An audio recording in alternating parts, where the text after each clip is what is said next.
Welcome to July 8th, 2020 regular board meeting of the Chino Valley Fire District Board of Directors. The time is 6 p.m. This is President Harvey Luth, and we will now begin the meeting. Please be advised that this meeting will be recorded. Please silence your cell phones and devices to reduce background noise or disruption.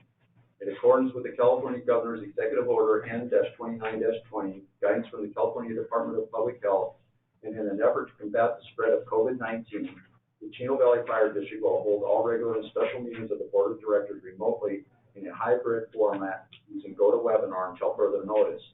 Board members may be present in the boardroom and will accommodate physical attendance by the public. The public may join the meeting real time in listen-only mode. Instructions and the GoToWebinar URL link for the meeting are listed on the agenda. Our agenda is posted on our website at cdifd.org. Please be advised that when you join the meeting in real time, your screen name will appear on the GoToWebinar screen. The board will accept public comment on all items on the agenda and other public communications. Instructions for participating in public comment are listed on the agenda and on the Fire District website. The public had three options for participating in public comment. One option for participating in public comment was to submit comments to the clerk of the board by email at clerk@chofire.org prior to the beginning of the meeting. Comments received by email will be read real time by the clerk of the board during the specified time. Emails are limited to 300 words. Please note that your name will be read into the record. The second option for participating in public comment real time was to register prior to the meeting at the GoToWebinar URL listed on this agenda. If you have registered for public comment, the clerk of the board will call on you and unmute your microphone when it's your turn to speak. Attendees may also need to unmute their own devices to be heard. The third option is for the public to attend the meeting and submit a request to speak form to the clerk of the board or designate. When your name is called, begin the public comment by stating your name and address, which is optional, for the record. Comments must be limited to 5 minutes. For a recorded viewing of the board meeting, you may access the Fire District website the day following the meeting at www.cdifd.org and click on the board meeting video archive. I will now open the meeting and take roll. Please answer when I call your name. Director Wynn Williams. Here. Director Mike Krieger. Present. Director John DeMonico. Present. Vice President Sarah Ramos-Evinger. Present. And myself, Harvey Luth. I'd like to remind everyone joining remotely to please mute your phone until it's your time to speak to cut down on any background noise. Now, if you please join me in the flag salute and then remain standing as we have our invocation. Ready? Begin. I pledge allegiance to the flag of the United States of America and to the republic for which it stands, one nation, under God, indivisible, with liberty and justice for all. And Chaplain Henry Aguilar, one of the Fire District chaplains, appointed to chaplain. Okay. Good evening, everyone. Let us pray. Father God, we come before you and ask for your blessings upon our board meeting. I ask blessings upon the board of directors and our entire fire family. We ask for your wisdom and direction throughout this meeting. Father, we thank you for your protection. Thank you for your faithfulness and love. We acknowledge your name. We acknowledge your love. And thank you for the goodness in every area of our life. For it is in Jesus' name we pray. Amen. Thank you, Chaplain. Welcome.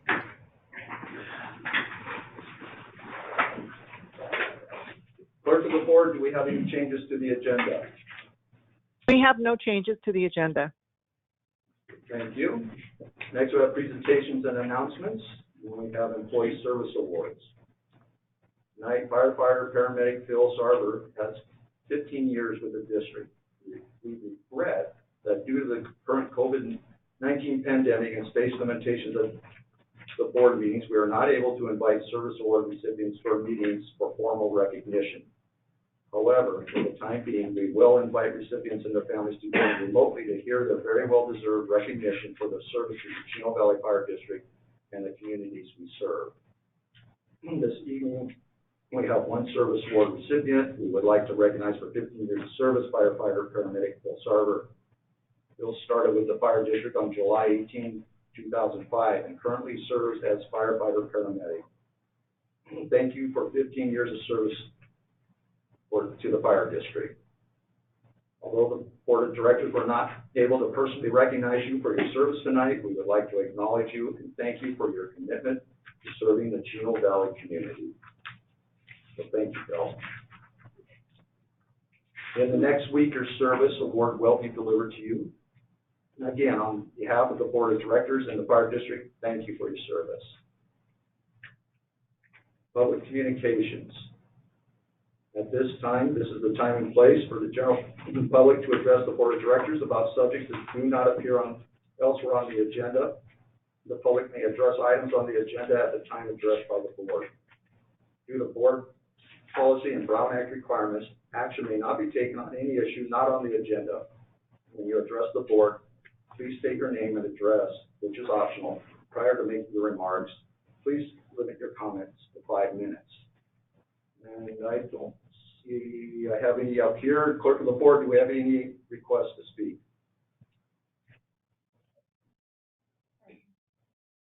President, Luke, we don't have any additional requests to speak remotely, but I believe we do have requests to speak under public communications. Oh, I'm sorry. Yes, I do. Yes. Yes, Brad Goldman, please. Good afternoon, President Luke, members of the board. I first would like to thank the fire department staff for all their hard work. I know right now with COVID, we're going through a spike for the first wave, and from the looks of it, it's going to be an ongoing issue. And I know I come up here quite often, but the hard work that I've seen, the staff, from everyone from, the office, the people at the front desk at the headquarters on up to the chief and deputy chiefs and, paramedics and everyone, just all the great work they've been doing. 4th of July, as everyone knows, is just crazy with the amount of legal and illegal fireworks going out throughout the Chino Valley. And if you watch the news, it seemed like it was crazy. But within, our community, we have surpassed that. With that being said, I really want to say that I really wish that this board would begin to focus primarily on its responsibilities. And with that, I ask each and every one of you guys to review, as I have, board of directors policies and, come and let's just kind of step back and focus on what's going on right now, which is a multitude of community and societal problems we're facing. A global pandemic and, systematic racism. And I know those two seem polar opposites, but they are affecting our community as a whole. We're having protests, we're having, re-education and reallocation of funds. And hopefully, if people in this community look and say, hey, we want to fund the police, what do we want? Well, we want additional funds for mental health. Well, who can do that? Well, if there's ways to have the police lose some of their funding or have it reallocated from the county level and go to the fire district. We can't have Chino and Chino Hills having 2 different people doing this. So for our community, the one area that seems like it's most important and where the funds could be gone to have, our nurse, paramedic, firefighters, meet up with homeless people and send those people off to the county level supported systems or faith-based supported systems that are available within our community. We have these services, we just have to find the disconnect and whose feet are on the ground and who is most prepared in this community to make that connection is the members of our fire department. So we have to really focus on those type of issues right now and not the type of issues that we were here for majority of the past meetings. The meetings since the day I came here, I said, you guys need to focus on, the goals of making sure and overseeing the department has outlined the department policy and not other issues. So I ask that, you guys review the policies within the board and, just focus on what is important right now. So, thank you very much. Thank you, and I do have another request to speak during public comments. My apologies. Kyle Williams.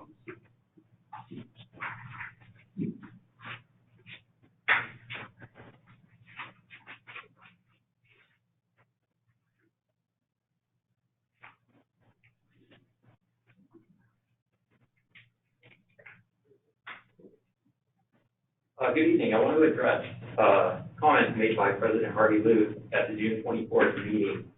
President Luce repeated some statements from last year's investigation of Director Williams. In doing so, President Luce publicly made statements concerning my wife, who is an immigrant from Mexico. Why is it that you redact the names and identifying information of people making allegations against Director Williams and refuse to state their name publicly when talking about it? But you have no problem specifically identifying my wife, who has nothing to do with any of this. You allege that Director Williams made some racially insensitive comments to an unnamed employee at a December 11, 2018 meeting between Director Williams and that employee. According to the investigation report, this unnamed employee emailed her supervisor immediately after that meeting, and the supervisor emailed back saying, quote, "You may want to go ahead and write that down. That doesn't seem like a typical comment or conversation a board member should have or interaction with a staff member, especially since it's having to do with your race." She conveys that her supervisor went on to further write, "I know it's a little bit personal and you didn't have to answer that question. None of this happened. It's a complete fabrication. How do I know? I did a public records request where if such an email actually existed, it would have been disclosed. I didn't get a copy of any such email in my public records request. What I did get was a copy of an email from the unnamed employee to her supervisor sent on January 30th, 2019. I've got it right here if you'd like to see it. In this email, she discusses the December 11th, 2018 meeting that took place 50 days earlier, 50 days before she sent this email. Does it make sense that she reportedly was so concerned about these alleged comments Director Williams made, but wait until 50 days after the fact to send this email to her supervisor about it? She even included very specific quotes of reported comments Director Williams made at their December 11, 2018 meeting 50 days earlier. Does that sound credible or like somebody trying to fabricate a narrative? Fast forward to the investigation, and the unnamed employee again recounts the December 11, 2018 meeting. Again, very specific quoting comments quoting Director Williams, quoting comments Director Williams allegedly made. The problem is, this version of the story and the version she told the investigator, they don't match. The statement she alleged Director Williams made somehow changed between this email and what she told the investigator. When you're making stuff up, sometimes it's hard to keep your story straight, isn't it? Despite that, I've extended courtesy to the offending employee of not identifying them publicly.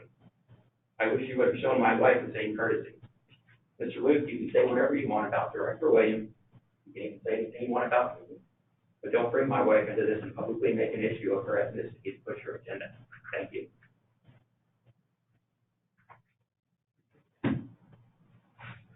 And I do another request in public comments. We received a letter that we're going to ask to read into the record as part of public comments. I will begin reading now. I recently read of your, it's addressed to Board Member Williams, and I was copied on it. I recently read of your flagrantly anti-Semitic remarks made at the Chino Valley Fire District Board meeting of June 24, 2020. I must say, as a member of the Jewish faith, I was personally taken aback and offended by your comments. As a longtime elected official, I was shocked by your public display of insensitivity and troubled by your ignorance of your transgression. It is obvious that you are an anti-Semite, one like others I have unfortunately had to endure over my lifetime. I still have memories of being harassed as a child for being Jewish. While you have a right to your beliefs, you also have a responsibility to keep those to yourself when acting in your official capacity as a publicly elected official. You campaigned to win a seat on your board, and for what? Give yourself a bully pulpit to espouse your hatred? I would suggest that if you cannot represent the interests of all your constituents without prejudice, that you have violated the public trust and should resign your position. You then can exercise your right of freedom of speech afforded by the U.S. Constitution as a private citizen, albeit how ignorant those are. I appreciate the shared concerns that your fellow board members had in implementing the only tool they had of censorship, but you have the obligation to show, but you have the obligation to show any remorse you have by resigning. And is signed by Alan Wapner, who's a councilman in the city of Ontario. Is there any other public comments? Okay, with that, clerk of the board, do we have any liaisons speaking? We do have liaisons with us this evening. The first one is Suzette Dang, San Bernardino County 4th District. Good evening, President Luke, board directors, Chief Shackelford, staff members, and community members. This is Suzette Dang with County Supervisor Kurt Hagman's office. We hope that everyone had a very happy and safe weekend celebrating our Independence Day. I will start with COVID-19 cases in San Bernardino County. The numbers as of today, we tested 167,108 total. And out of those total tests, there are 16,586 confirmed cases, 293 deaths associated with COVID-19, and projected patients to recover are 9,072. You can always see the cities of the confirmed cases through our dashboard by visiting sbcovid19.com. We also have our general public hotline. That number is 909-387-3911. Again, 909-387-3911. Next on the list, we received the word that national testing supply shortage is also impacting our county testing capabilities. So for the immediate short term, San Bernardino County will be limiting COVID-19 testing in response to severe supply chain disruptions. County hopes to resume its expanded testing by next week once we obtain adequate testing supplies. According to our interim county public health director, Corin Porter, we are continually trying to obtain the necessary resources to ensure that we are providing testing in our county at its peak capacity. But we do advise for those with existing appointments should check their emails to learn if their appointment possibly has been canceled. So please check your emails for updates. The next on our list is the California governor update. As you may all know by now, due to the spike in the cases of COVID-19, the following indoor activities were mandated to close. Those are restaurants, wineries and tasting rooms, movie theaters, family entertainment centers, zoos and museums, card rooms, and all bars must close all operations. Now, the hot topic of this week was we received many calls from parents asking, can my child play organized youth sports? The short answer is youth sports of any kind are not permitted at this time. And this is a state mandate. So we do ask for the public for any further information to go ahead and visit the state website, which is covid19.ca.gov. For concerns and comments, you may also contact your state representatives as well. And that is it for tonight. We thank you for all that you guys do. Please stay safe. And we still encourage everyone to please go ahead and wear your face coverings as you are doing now. Keep your social distance. It really does help preventing to spread the disease. So that is it for now. Stay safe, everyone. Thank you. Thank you, Suzette. Our next liaison is Mayor Art Bennett, City of Chino Hills.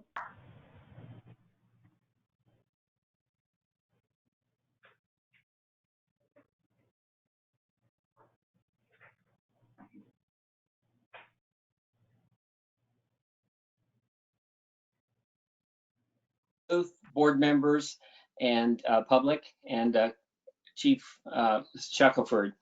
I'm going to give you an update on the things that are going on within the city of Chino Hills. And of course, most all of these things have been impacted by the current COVID-19 edicts and mandates that are out there. Currently within the city operations, the COVID-19 response has the Chino Hills Community Center and McCoy Equestrian and Recreation Center currently closed until July 31st. We will reassess for August. We have canceled all of our summer activities, concerts, movies, independence celebration, etc. through August. We offered a 4-week summer day camp in July, but canceled due to low enrollment. All of our parks are open, and tennis courts, lights at Grand Avenue and Hope for the Hills Park are available till 10 p.m. Playgrounds, volleyball, basketball courts, and exercise stations are still closed. On July 21st, we are going to have a town hall meeting with the Chino Hills Police Department. It will be at the Chino Hills Community Center, which is currently closed, but will be opened up specifically for that event. Current plans are that there's a press release that I just signed today that will be going out giving the specifics on that. There'll be room for approximately 50 people. They'll have to sign up to be able to attend that. The topics will include a dialogue with the community regarding public safety in Chino Hills, community policing, police and community relations. Limited seating, as I mentioned, is due to COVID-19 safety precautions. It will be open to all Chino Hills residents, and registration is required with the details forthcoming. There's going to be a special thing basically formulated and sponsored by the shops. There's going to be movie in the parking lot on July 25th, a drive-in movie Missing Link on a 50-foot screen at the shop's overflow parking lot, which is of course directly adjacent to the administration center there for the Chino Valley Fire District. And it'll be $10 a car, open to Chino Hills residents. And again, register at www.chinohills.org/drive-in. We're going to be sponsoring a blood drive on Tuesday, August 18th at the Government Center, Peyton Drive parking lot, 14077 Peyton Drive from 1 to 6 p.m. Live stream is following rigorous safety and infection protocols. Donors are required to wear face masks. Appointments are recommended by calling 800-879-4484 or visit lstream.org.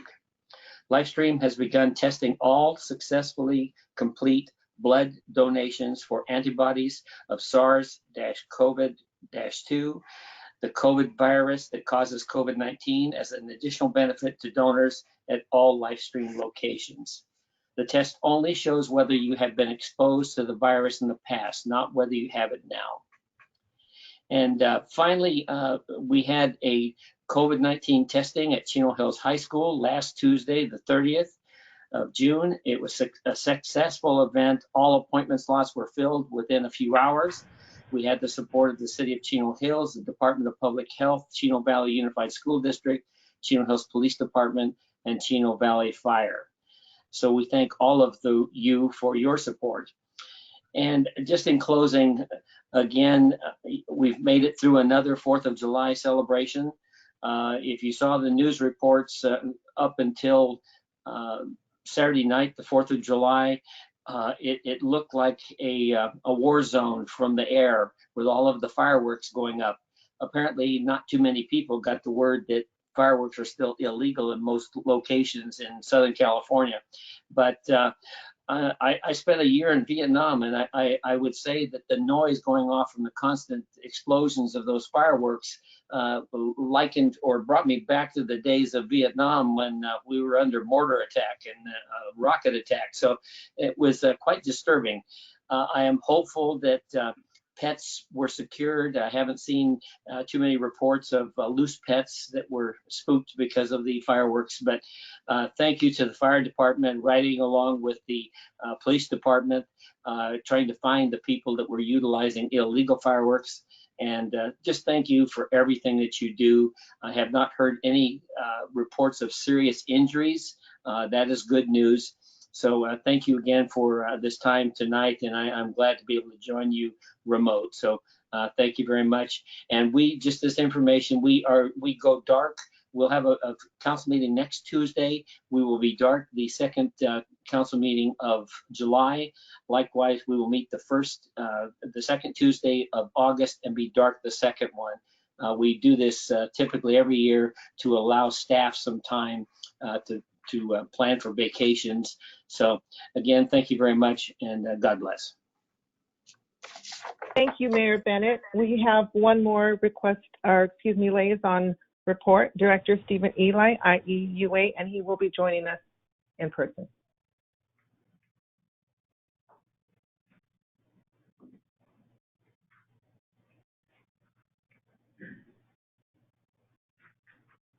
Good afternoon, Chief.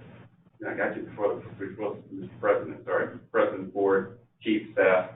Want to give a quick update on some of the things that have been going on at IUA for our mutual constituents, the 570,000 or so people that we all represent. First topic is our rate deferral.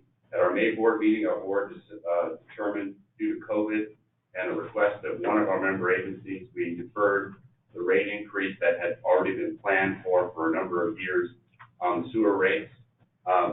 Next week, we will be receiving the recommendation of staff, which I expect that we will follow to defer any rate increase at all on any of our rates, water rates, connections, etc.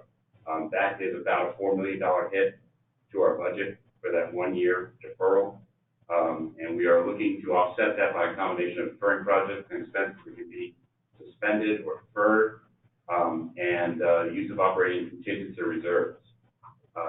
We've also successfully completed several financial transactions in the last couple of months that will enable us to pass on a number of cost savings to the ratepayers. On May 28th, the U.S. EPA announced a $196 million Water Infrastructure Finance and Innovation Act loan for our regional recycling plant number 5 here in Chino. That is the largest project we've ever undertaken, with an anticipated cost of almost $450 million.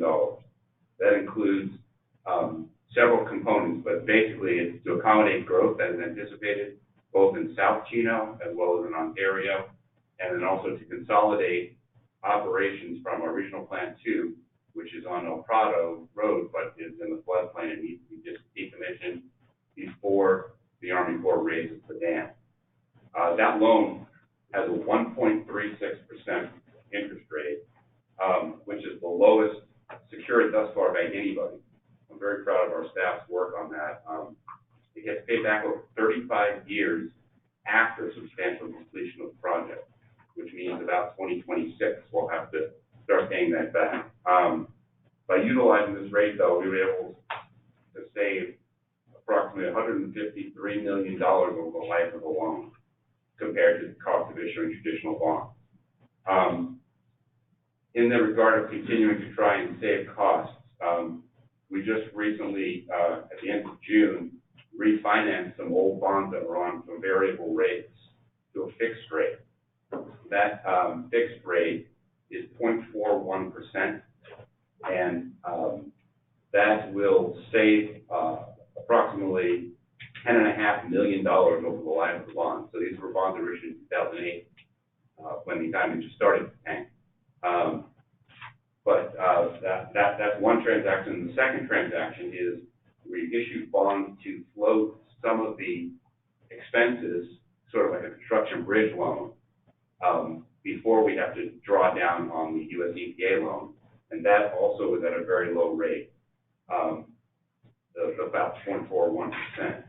That will help us save about $6.1 million in additional loans in the short term, additional funds in the short term for our constituents. So we're doing everything we can to try and save the ratepayers' money while still projecting for growth and accommodating the needs. As an added bonus, next week we will be probably agreeing to the construction contract, which is several $100 million, which will be put back into the local economy to help with restructuring. And it is stuff that we need to do that we pay back with those short-term loans. Our staff is healthy. We try and keep them that way. 60% of our staff are working off-site now, at home. Anybody who can is. Obviously, your staff can't do that for the most part. But certainly, if there's anything we can do to make your staff's lives easier, please let me know. Thank you. Thank you, Director Eli. With us this evening is Chairman Charlie Blank. However, he does not have a report, so that concludes our liaison report. All right, thank you. Next, we have the consent calendar. First report, do we have any public comments on the consent? We have no public comments on the consent calendar. Okay. If any board members wish to pull an item from the consent calendar for discussion, please state your name and the item number you wish to pull. Wayne Williams. I'd like to pull 6, 7, and 8, please. Any others? And at this time, I'd like to request a motion on items 1, 2, 3, 4, 5. Please state your name before you present your motion. Darren, motion to approve. John DeMonico, second.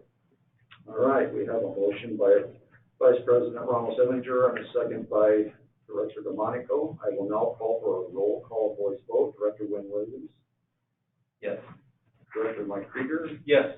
Director John DeMonico. Yes. Vice President Sarah Ronald Sevinger. Yes. And myself is yes. Those carried unanimously. Item 6, Director Williams.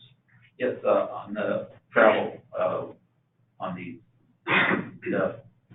just wanting to know how I could get a readout of these travels and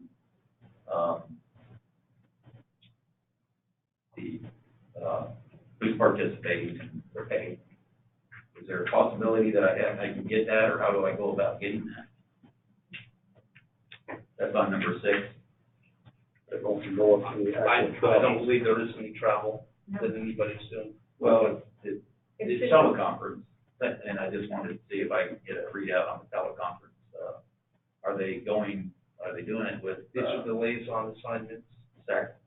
Sacramento, or is it all local? This is in compliance with the governor's order for our liaison assignments. That's all it is. It's for the city council meetings, school board meetings, etc. And how can I get a readout on how those go? I'm not a part of any of that, of course. I'd just like to find out. I'm not sure what you mean by readout. We report every meeting we've attended. I'm not sure what additional information you're looking for. Okay, so have you guys gone to any liaison in the last month? And again, we've reported those out. We will be reporting tonight on previous month Okay, when do you report on those? during our public comment meeting. board member conference. Okay. Why do they put it here on the consent calendar and then you report on it later? This is to extend the time that we're allowed to participate by teleconference. That's all this is regard to. In order to comply with the governor's order. Okay. All right. Thank you on that one. All right. Is there a motion? So moved. Darren, so moved. Krieger, second. Okay. So we have a motion by Vice President Ronald Sevinger, a second by Director Krieger. I will now call for a roll call voice vote. Director Williams. Yes. Director Krieger. Yes. Director DeMonico. Yes. Vice President Ramos Edinger. Yes. And myself, yes, that carries 5-0. Item number 7, Director Williams. Yes, thank you. On this resolution that is on the consent calendar, we talked about a list of items that carry over. And is there a place where there is a list of these items? In the board packet. It's detailed in the packet. Okay, Can we do the page number if you would? can you do that for me? Absolutely. Page 88, 89. The staff reports there, page 88 and 89. All right, that's all I had on that. Is there a motion? Sarah, so moved. Second. John DeMonico, second. All right, we have a motion by Vice President Ramos Edinger, a second by Director DeMonico. Roll call voice vote. Director Williams? Okay, number 8 on the fire No, station. we're voting on number 7. Yes, I vote yes. Director Krieger? Yes. Director DeMonico? Yes. Vice President Ramos Edinger? Yes. And myself, yes, carries 5-0. Director Williams, item number 8. Number 8, yeah, on the rejection of all the bids and everything. I remember touching on this. Why did we reject the bids, and how long is it going to take for us to get new bids and everything? Care to respond? I'd like to ask Deputy Chief Atkinson to speak to that, and I believe our finance director may be able to provide a little more background as well if necessary. Director Williams, thanks for the question. So starting going back back when it's been almost a year now, this project was conceptualized, and we began the process of developing the plan and working out the process. First thing, we hired WLC architects to draw up the plans, create the project manuals, and to serve as the project consultant. This project is to remodel the bathrooms at Station 66, the 30-year-old station, and also to make the bathrooms. Right now, we have one big bathroom with showers. This allows us to have appropriate bathrooms with this single entrance and exit, so they can be used by one person. It also replaces the flooring that's currently there. Back on in April 1st was the first date that actually was going to close the bid, but due to COVID, we went ahead and extended it out to May. And then again, it was extended because of COVID again until June, and it did close on June 3rd. Kelly Needham, the WLC architect, he reviewed all the bids that were received, which were 13. The lowest appropriate bidder, based on his review, he found that Full Construction, which was the lowest bid, did not list, they only listed one subcontractor for millwork. This provided him some concern among the district staff and WLC architects, since the contractor did not list any other subcontractors, which is typically out of industry standard, and that could lead to substandard craftsmanship. We also did receive one protest from the 6th lowest bidder, RS Construction Development. They protested that the 5 lowest bidders did not fill out the forms correctly or provide the information that was requested in the document. Their bid was $59,600 more than the lowest bid. Based on these 2 items, legal has made a determination based on their counsel that we reject, that the fire board reject all the bids, and that we put this back out to bid. If the fire board does reject this tonight, we would start that bid process again this month, and most likely, I would be bringing it to the August board meeting for the board's approval on the project. I can certainly answer any questions, and also have legal, they can answer any questions during the process. Thank you, Scott. I do have one question. Is all of this in the packet for the board members? Yeah, the staff report is correct. Okay. So if I had gone through that a little more carefully, I would have seen all this. Page 92, 93, and 94. Okay, thank you. Is there a motion on number 9? John DeMonico, motion to approve. Second. Krieger, second. All right, we have a motion from Director DeMonico, a second from Director Mike Krieger. I will now call for a roll call voice vote. Director Williams? Yes. Director Krieger? Yes. Director DeMonico? Yes. Vice President Ronald Settinger? Yes. And myself, yes, carries 5-0. Next, we have old business, and there's none. We're on to new business, item number 9. Resolution number 2020-10, consideration of fourth censure regarding board member William Williams. Purpose is for the board of directors to discuss and consider adopting a fourth resolution of censure against board member Williams, based on board member Williams' violation of board policy with respect to his conduct and treatment of other board members, legal counsel, and district employees. At this time, I will present the report. The board of directors held a special board meeting on June 24, 2020.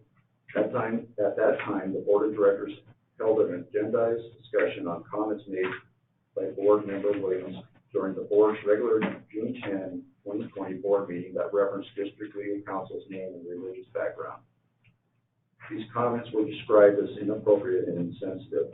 Over the course of that agendized discussion, past comments made by board member Williams regarding the perceived ethnicity of a fellow board member and district staff were also discussed and similarly described as inappropriate and insensitive.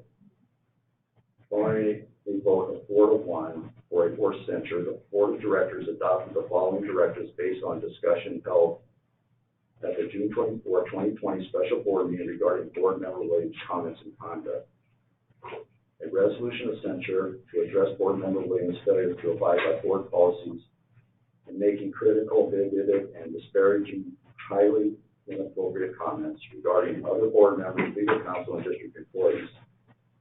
Failure to abide by board policies with respect to directives issued by board member Williams, district legal counsel, and failure to abide by board policies in board member Williams' continued public, inappropriate, and unsubstantiated insults, criticism, and mean-spirited comments and attacks on the district fire chief and district clerk. Those specific board policies identified by the board as violated by board member Williams are sections 1010.3, 1010.5, 1020.8, 1030.0, 1030.1, 1060.3, 1070.2, 1070.3, 2030.2B1, and 2070.2D are included within the fourth resolution of censure against board member Williams. Additionally, the fourth resolution of censure references the fire district discrimination, harassment, retaliation, and abusive conduct policy and related state law describing protected classifications protected from discriminatory, harassing, retaliatory, or abusive behavior. Attached is the fourth resolution of censure of board member Williams to be discussed and considered for possible adoption. The recommendation is recommended that the board of directors discuss and consider adopting resolution number 2020-10, a fourth resolution of censure against board member Williams based on board member Williams' conduct. This time I have 2 requests to speak. First up would be Brad Golden.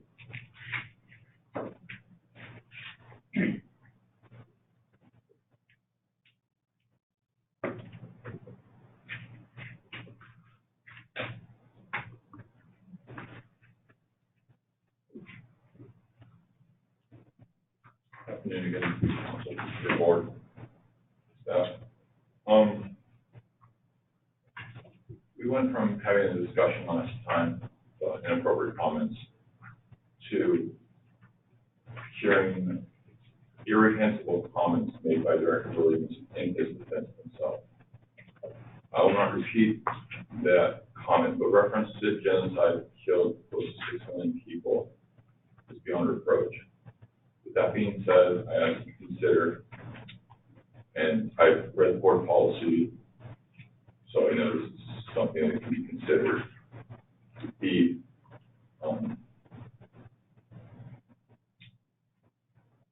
revocation of any current apparel or clothing that Director Williams has referring to himself as a board member or as a member of the fire district.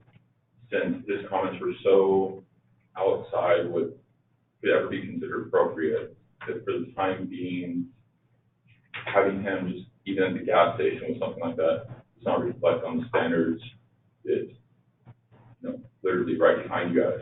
Excellence, respect, integrity, and faithfulness is what the district stands for. And having him representing himself with his clothing or anything like that outside the board should be, yeah, so what else can you do from, take away you guys have, I think that should be considered because he has shown that he is unable to conduct himself in a manner, appropriate. He demonstrated just a minute ago that he comes here unprepared for these meetings. He asks, well, what do you guys want me to do? Well, Director Williams, I will tell you, we want you to be prepared.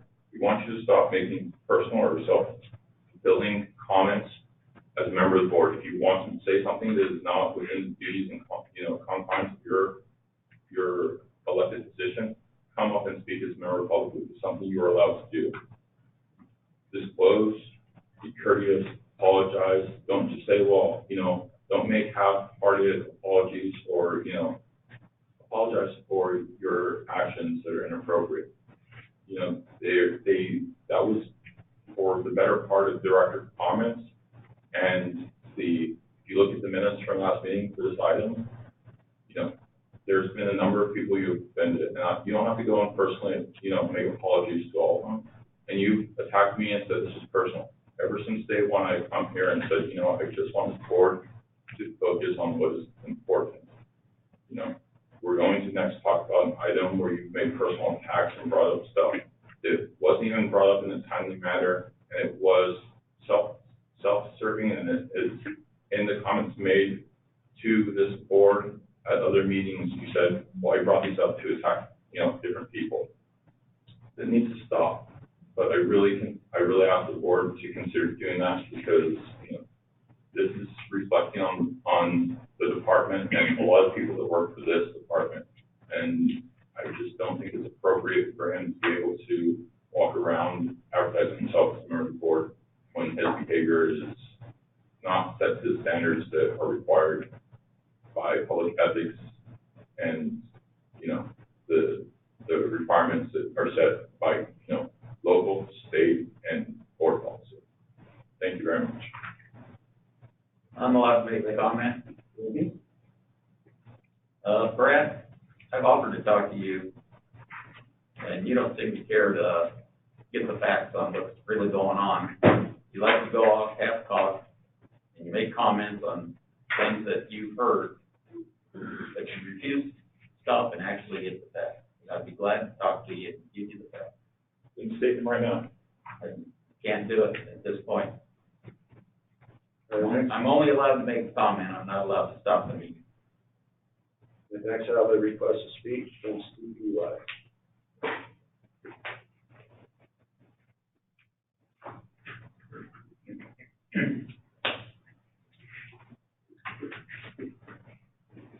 I've got a comment before he talks. Isn't it required that they wear masks in a public place? Right, had this President Luke, isn't it required that they wear masks in a public place? Discussion at the last meeting. The speaker has the floor. Mr. Eli. Thank you, Mr. President. Thank you for the opportunity. To be clear, these are my own personal comments and are not made on behalf of any agency or any board, many boards I serve on in this community, me personally. The time is always right to do what is right. That's a quote from Dr. Martin Luther King Jr. And that's going to also be on the signature of my email.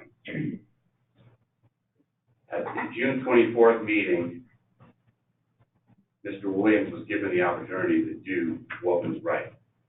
Unfortunately, he chose the opposite. He read a statement that did not do that.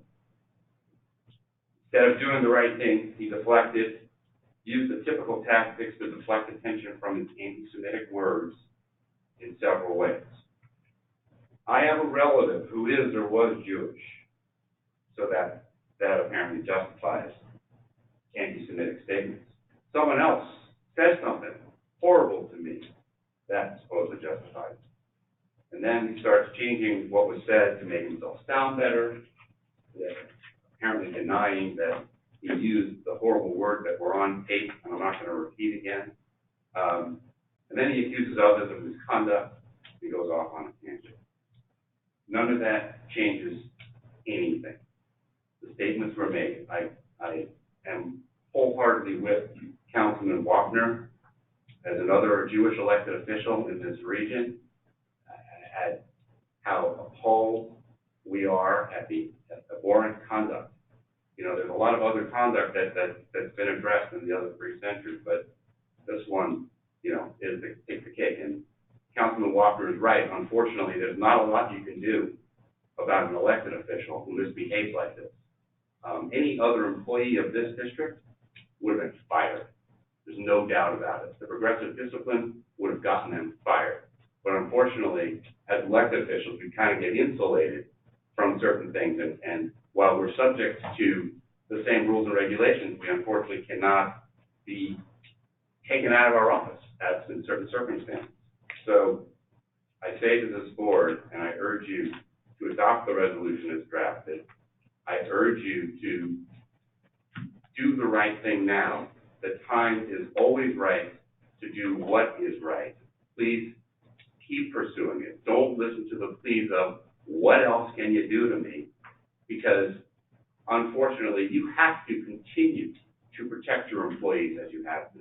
You have to continue to protect the public from this menace that got himself elected to our board. It's really unfortunate that so much time is wasted on this person's personal picadillos, racist and anti-Semitic statements. However unfortunate it is, we must continue to be vigilant about these kinds of things, and I appreciate you doing so. Thank you. And I'm allowed to make a comment. Maybe you'd be better off if I was a thief like your buddy Mike Krieger here. I'd be a lot better off if I stole thousands of dollars from our constituents. And I made a comment. I asked the guy if you celebrated Christmas. And you called him a Jew lawyer in public, sir. And they made a huge You don't listen. You don't listen. Yeah, right. I don't steal either. I'm not a thief. You may want to look at the laws of defamation, sir. All right, clerk of the board, do we have any additional requests to speak? We have no additional requests to speak. All right, is there anyone else in the room? Anyone? This is the time for the board to comment. Please state your name before you speak. Director Williams. You guys knew I was going to have a comment, didn't you? Okay. Thing I'd like to say is, first of all, you guys have made comments that it's always about me. Well, here we are. It's about me again. You had to put me on the agenda, had to go after me again. And so it's about me. It's always about me. First of all, if I had said anything racist, they would have certainly used it against me before now. I asked the guy if he celebrated Christmas, that's it.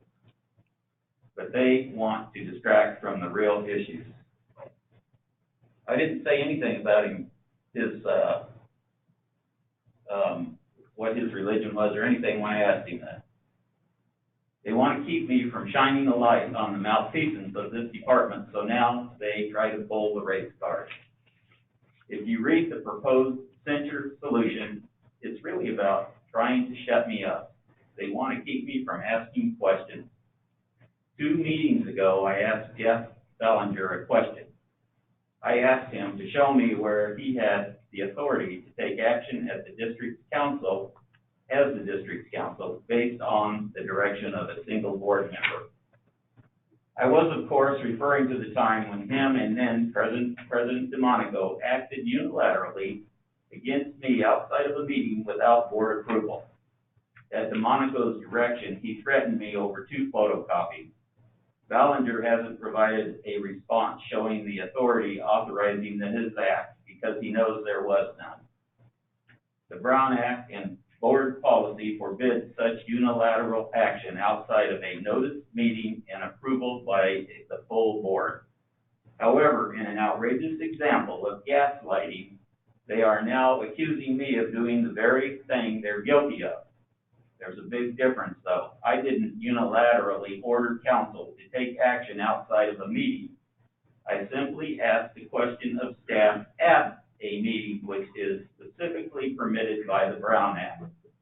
The Brown Act provides that on their own initiative or in response to questions posed by the public, a member of a legislative body may ask a question for clarification. It also states a member of a legislative body may provide a reference to staff of other resources for factual information, request staff to report back to the body at a subsequent meeting concerning any matter, or take action to direct staff to place a matter of business on a future agenda. Got that, Jeff? The district cannot be held accountable to voters and taxpayers if their elected officials cannot ask questions of staff. That is why the Brown Act specifically states that elected representatives are entitled to ask questions of staff and ask for a report back at a subsequent meeting if an answer is not immediately available. If I can't ask questions and I can't get answers to my questions, that's a Brown Act violation and we're going to have a problem.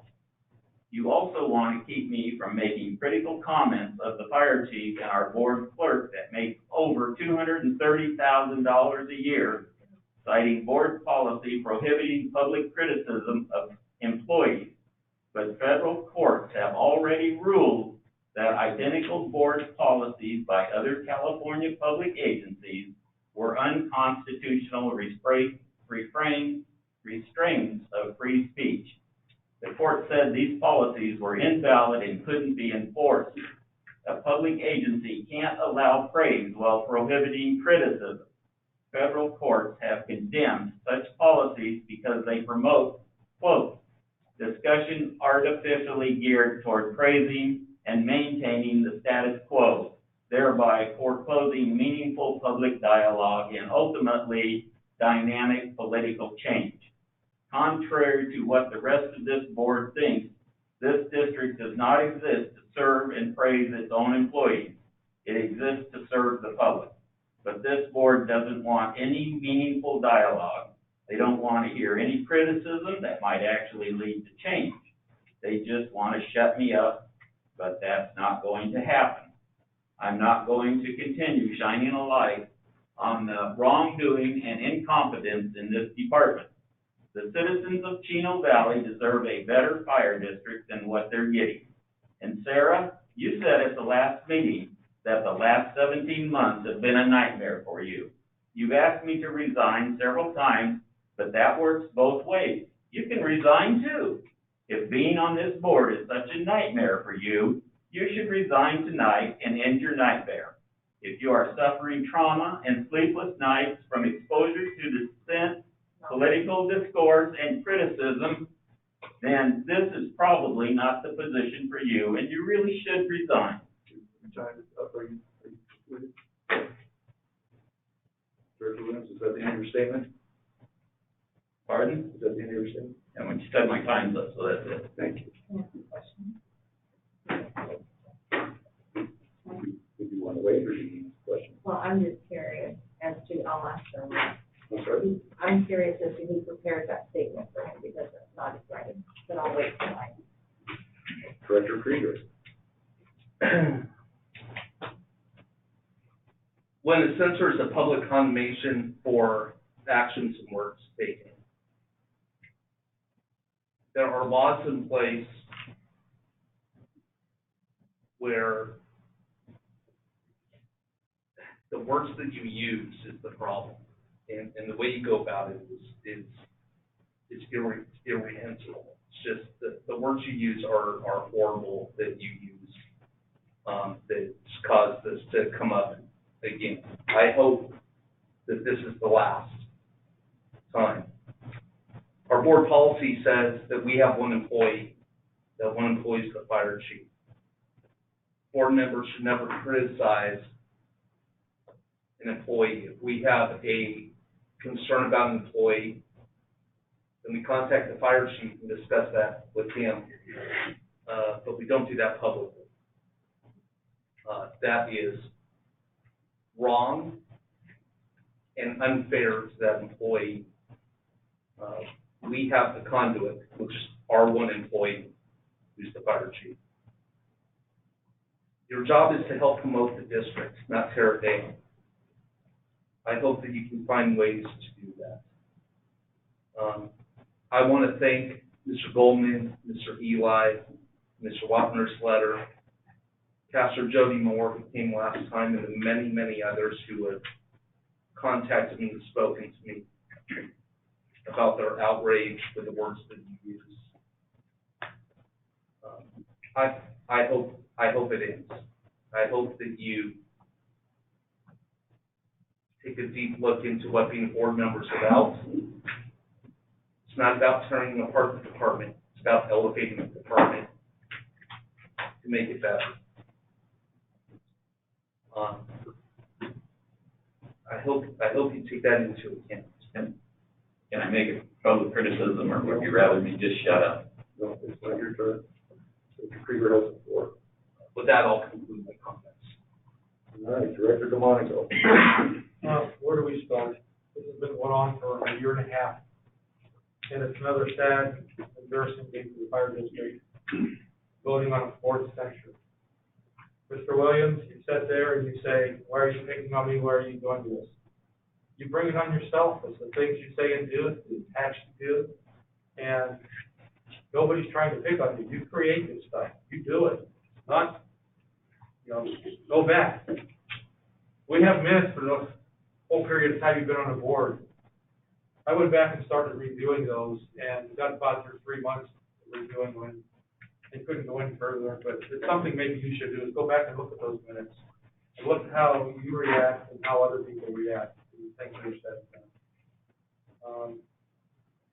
I stand with our constituents, with our speakers that have come and talked about the anti-Semitism, the racism, and I stand with my constituents and my friends, and I agree with them. I don't think the remarks were well-founded. I think they were very atrocious. I don't even know the right words to use. They were disgusting. I don't really want to carry on with this and belabor this, but we'll just go ahead and move on and take care of business. I go ahead and yield the rest of my time. Vice President Ronald Zillinger. Yeah, I have the question as to who wrote the statement for Director Williams, because I know that those were not his comments. I know for a fact that those were not his personal comments. But I agree with, I wrote that I'm not going to speak what I wrote and what I was going to say. My fellow board members have expressed, and I agree with their comments for today, and I'm going to forego any further time. Right. And myself,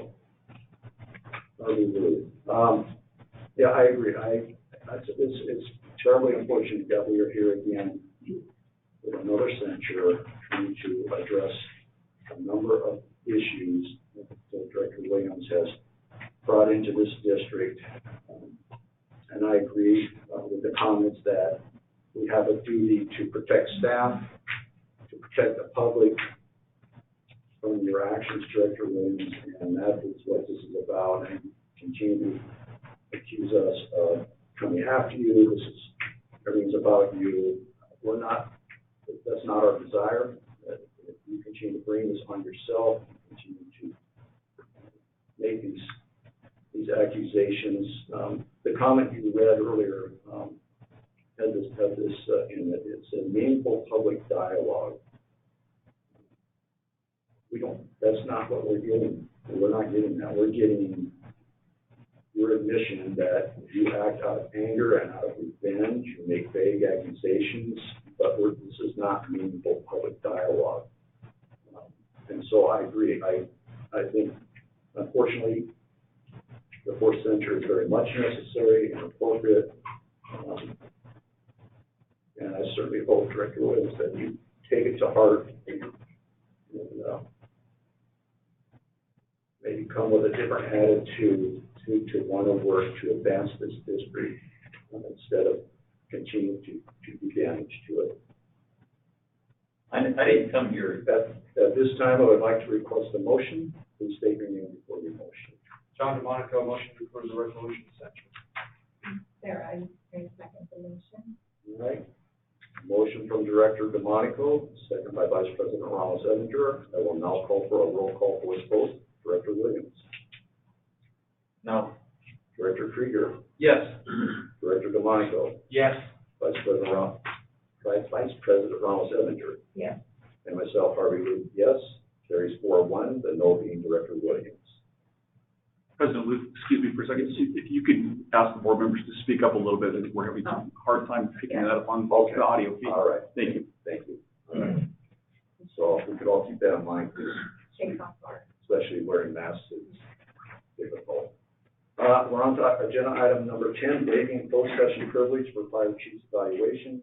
Purposes for the board of directors to consider authorizing disclosure of confidential information acquired during a closed session discussion held on February 19, 2020, pertaining to the fire chief's performance evaluation. Legal counsel Jeff Ballinger, please present your report. Yes, Mr. President and members of the board, the item before you is a consideration of waiving the closed session privilege for the fire chief's evaluation. Earlier this year, on February 19, 2020, the board held a closed session prior to the district's annual leadership and development training workshop and special board meeting. Following the closed session, the fire board and fire chief met with Mike Messina in open session as part of the annual workshop and leadership and development training.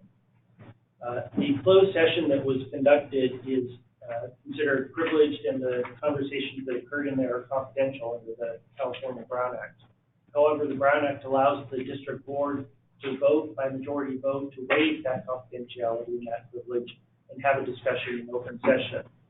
In order to do so, the board would need to vote, and we would agendize this item for the board to consider voting to waive the confidentiality of the Brown Act closed session provisions. There is an item after this that conversation waiving the privilege might be useful to have. Thank you.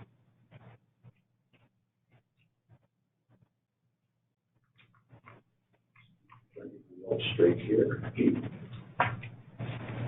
Okay, let's see here. So number 10. Public comment? No. Okay, do not have a public comment request. Let's see here. Clerk of the board, do we have any requests to speak? We have no request to speak remotely. However, if we could verify with Ariana on number 10. Ariana, do we have any in-person request to speak? Yes, we had one who's declining now. Right? Yes. Okay. All right. So no other comments. So this is the time for the board to comment. Please state your name before you speak. Director Williams. Okay, now we're talking about the fire chief's performance evaluation. We're talking about number 10.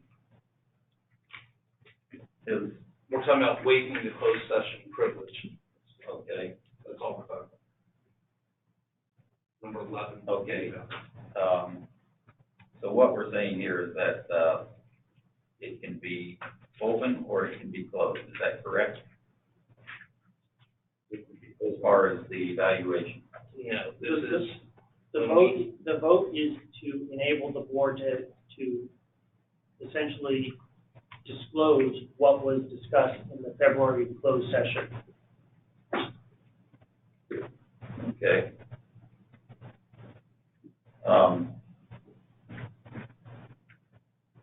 In regards to that,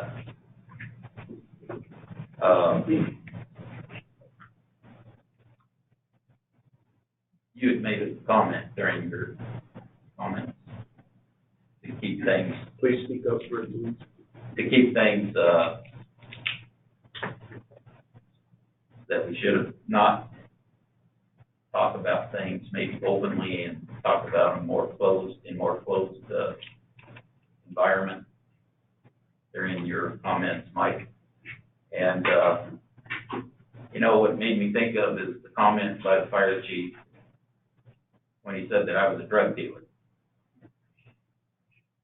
And that was definitely a comment that shouldn't have been made in open session. have been made in closed session if you really felt that way. And I know Sarah has made comments in regards to different things about me, and wondering who made my paper for me tonight that I commented on and stuff like that. I feel that DeMonico is what put the chief up to that comment, because DeMonico has it in for me, and you guys all go along with it, and that's the problem. And as far as this being an open session, that's fine. I think it should be. I don't understand why it shouldn't be an open session.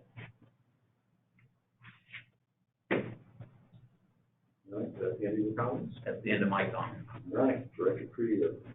No comments. Okay. Director DeMonico. Just one, I just want to make sure, we're only talking about opening up this one time and one time only.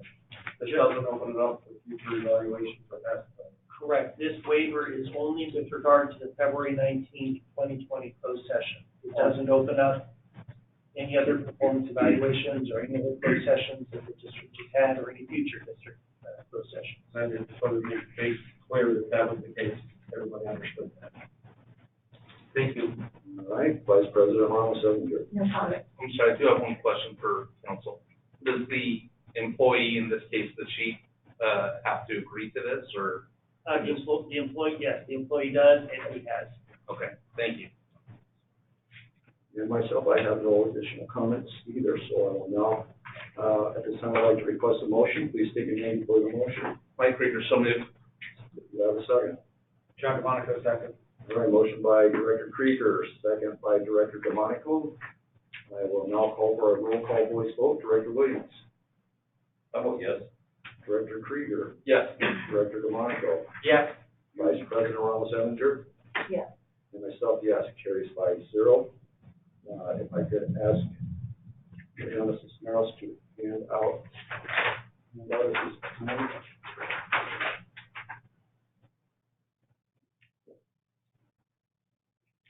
This pertains to item 11, you're moving into now, the purpose, which is the fire chief's performance evaluation.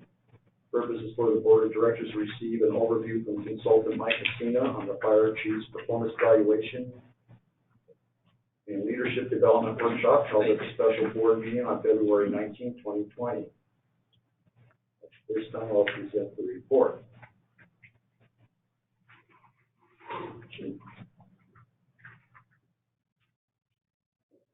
The Fire District Board of Directors held a special board meeting on February 19, 2020 pertaining to the fire chief's evaluation and leadership development. In addition to the closed session performance evaluation of the fire chief, discussion was held in open session regarding expectations of organizational leadership of the fire district. It is recommended that the board of directors receive an overview from consultant Mike Messina of the fire chief's performance evaluation and a leadership development workshop held at the special board meeting on February 19, 2020, and provide any direction to staff. Also want to make this comment that this is a very unusual item for us to be doing this in public, to bring the chief's evaluation forward like this. And the reason is simply in response to Director Williams from my perspective, in response to Director Williams' continued remarks that the chief is incompetent. I think it's important, given Director Williams' comments and actions, that you hear from the full board what we think about our chief, what we see as positive areas and what areas we could improve on, and to give our chief an opportunity to comment if he elects to. For that, I'd like to ask Mr. Messina if he would please present his report regarding the chief's evaluation. President Luke, members of the board, thank you for having me here today. As President Luke alluded to, the first time I've ever done a personnel evaluation in public before. And I would like to make this relatively brief now that you the board members have the document. Some of you have attended these kind of workshops in the past with me. Different chiefs at various times. on the 19th of February of this year, which now seems like an incredibly long time ago, but it sadly wasn't.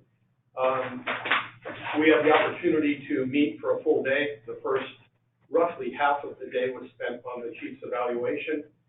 That included a meeting with the board members and myself without the chief present, so that all board members could feel free to say what they had on their mind, areas of concern, and to lay out the process that we would be following, which was that each board member would fill out the standard evaluation form that is provided by the district individually, without anybody else having feedback or input into that, and then present those to me, in which case I would put together a document that would be a synopsis of what was in those, while still attaching those so that every comment was seen. The document I'll be talking about tonight will be the synopsis of what occurred there. And suffice to say that the bulk of the comments that were made with regard to Chief Shackelford were extremely positive. The document does get into the individual comments made by each of the directors, and I'm going to go over those here briefly to give a flavor for what was being said and what was written and attached. And in the case of President Luth, on the positive side, he talked about the chief having excellent relationships with the board of directors. With him as the president, and that he keeps him informed, that he manages his team well, but he's not a micromanager, and that he gives credit to his team and others often. He has excellent relationships with outside agencies, bringing solutions to the problems that you're facing, is very transparent and open, has good succession planning, made good succession planning moves over the past year, open to new thoughts and ideas, and involvement in outside groups and boards. An example would be the San Bernardino County Fire Chiefs Association, to which the chief is the vice president and will be the president coming up. Areas for growth, I put there, see attached responses on President Luce. Suffice to say that with Chief Shackelford, the primary area that people want him to continue to focus on and improve on is work-life balance. As you all know, he has a very, very strong work ethic, to the degree that, especially early on in his career, it was absorbing literally everything in his life 7 days a week, and that was not a sustainable pathway, as this job can be very stressful. And it was identified by the board members then, and again now, although they all cited significant improvement in his work-life balance and his amount of delegation to staff rather than doing a lot of things himself. Director DeMonico made comments as to good leadership, excellent communicator, extremely professional in spite of personal attacks he's had to endure, has set good direction for the department, good relationships with cities and other partners, has continued to delegate more effectively. Work-life balance is good, and has handled tough issues this year, including Station 68, union issues, VOD members attached.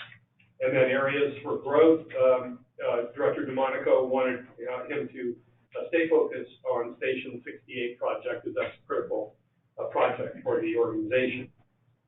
Director Krieger, positive notes was that he does a good job with outside agency partners, involvement with outside groups, including the chief's group, and that he has a great long-term perspective. Sees the big picture. A lot of the things that the chief's working on, along with his chief officers, are things they will actually themselves never see come to fruition in their career, with maybe one exception. And so that is something that was brought up. And then Director Williams, he had no positive notes regarding to the chief's evaluation. areas for growth is that he needs to have a better relationship with Director Williams. He does not adequately oversee the training for the department. The department is not competent in fire-related skills, and cited the Star Fire as an example. The chief is a liar, and he accused him of being in drug sales. That he has poor decision-making skills and that needs improvement, and that he doesn't know his role, and that he has poor budgeting skills. Now, that went on for some time, that we tried to talk about these, and so I tried to make it as concise as possible, but I did include, again, Director Williams' evaluation along with everyone else's in the process.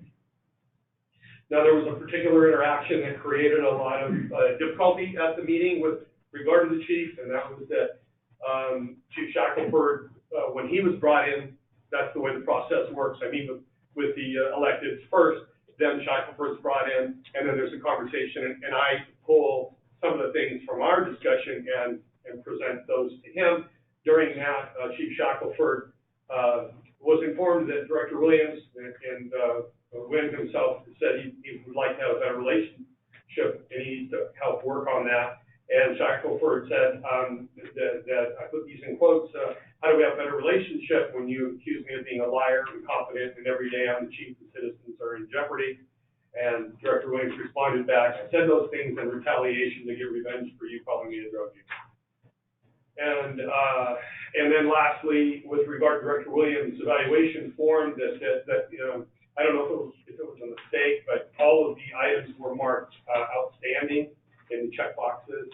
But I'm assuming that was a mistake. I don't know. I just noticed it and made note of it because it didn't match with the comments.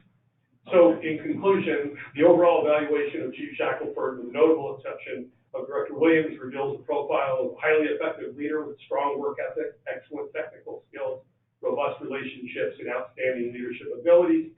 Chief Shackelford has responded to significant challenges, including with the board of directors, the union, disciplinary issues, a lot of things that come up in the world of the chief, with professionalism and focus. As such, Chief Shackelford has distinguished himself as a highly effective leader, not only within the district, but as one of the most seasoned fire chiefs in San Bernardino County. I have the opportunity to work with every one of the fire chiefs in some level and within all of San Bernardino County. So I know what Chief Shackelford's reputation is with that group. Probably 8, 10, 12 of them are clients of mine at any given time. And so I know where he is in that group. He's very well thought of and considered a go-to person in the county. He's become very tenured chief over the years. With that being said, I think it's important for everyone to realize that Chino Valley in San Bernardino is really unique in that the chief here kind of serves as city manager. He has an entire staff, including finance, HR, all of the things a city manager has, and then he works for 5 bosses, which is what a city manager does. So most, in fact, all of the other fire chiefs I work with to some degree or another are not in that environment. They have one thing to do, be the fire chief.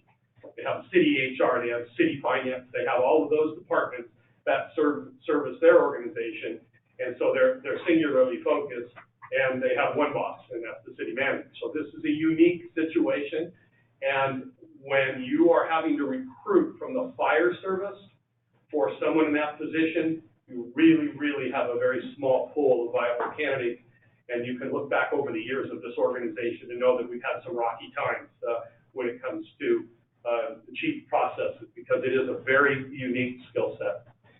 With that in mind, I'm happy to answer any questions that you might have. All right. Let's just go down the line. Director Williams, you have any questions? I think we talked about this quite a bit at the actual session and everything. I really don't have any questions about this particular issue. And, I probably did mark those wrong, but that's all right. Okay. Not that big of a deal. Director Krieger. I don't have any questions for you this time, Mike. Thank you very much for your help in putting all this together and your continued support of the chief. and of the department. Director DeMonico. No, I don't have any further questions. Again, thank you for everything you do. Like, we've done this before, we've done this many times, and it's really nice to have you do this with us because it brings a lot to the table and brings a lot to me. Thank you, and thank you, Chief. Vice President Ramos Evans. No comments? No comments? Yes. Okay. Thank you, Mike. See, I think it might be helpful just to maybe explain what you do for us at the workshop, and we talk about you facilitated it, and what types of things do you do for the district? I think people be aware of that. Well, you know, you guys know me well enough that I have to get a little humor in here, so you know the definition of a consultant. It's a person who borrows your watch and then tells you what time it is. So that's kind of what I do. All kidding aside, the idea here is that my work with the district has been leadership development and succession planning. And the succession development plan that you guys have in place, which is deeper than any other organization within this county for certain. And I can tell you that I work in Los Angeles County, Orange County, San Bernardino County. Those are the three places I spend the bulk of my time. This organization has a very robust succession development emphasis, and that's really critical, especially in the public sector. So that's one area that I won't go into any more detail on that I spend a lot of time in. Also leadership development, so I do a lot of executive coaching throughout the public and private sectors. Right now, the bulk of my work is with city council, city managers, and the executive teams. In the case of this fire district, it's with the battalion chiefs, the deputy chiefs, and the chief himself. So we spend a great deal of time in leadership discussions and putting together future plans and incorporating and collaborating with the employees within the organization, both safety and non-safety. And how many years as a consultant, and then approximately how many clients do you work with at this time? So at any given time, I'm probably in somewhere between 8 or 10 and 15 is about the limit for me, public sector organizations.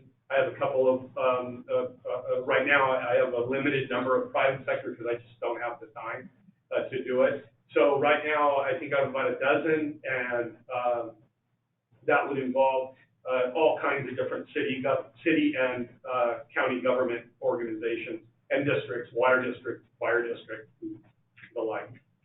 And you've been involved in chief or city manager evaluations over the years with various organizations. Yes, absolutely. Like I said, this is unusual to have it in a public setting because there's privacy issues, but since everyone waived, we're here to talk about it. But yeah, I've had a great deal of experience. I've been consulting for about 14 years. I retired in 2008. I was a chief of police in 2 cities in Orange County. And I knew I wanted to do this, so I started doing it before I retired and did it with 2 of the cities I was working for at the time for the last 2 years. So I retired in 2008 and been doing it full time since. So have you ever had a performance evaluation discussion where a board member, a council member had nothing positive to offer on the chief or a city manager that was? No, I've never seen that before. All right, thank you. Appreciate that. Let's see here, where we at here? Are we finished with the questions? Can I ask one more? Certainly. Mr. Messina, have you ever had it where a council member or the mayor or whoever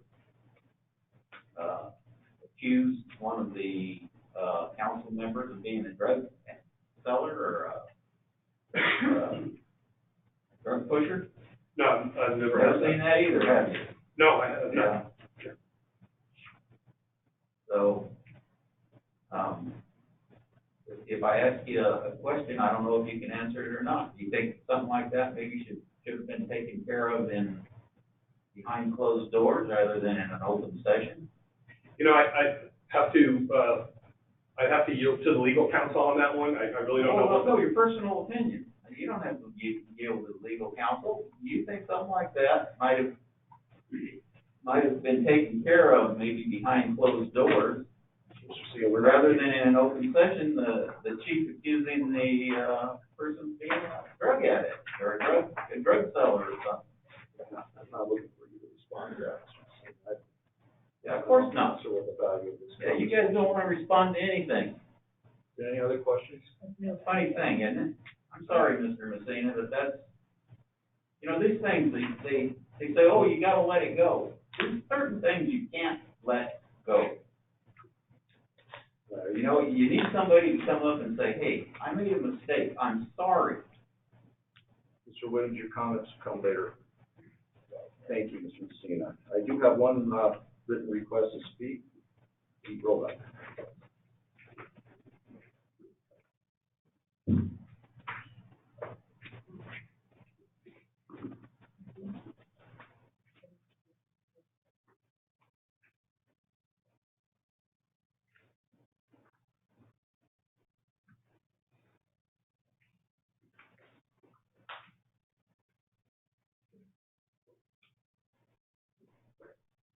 Good evening, President Lee, members of the board, Chief Shackelford.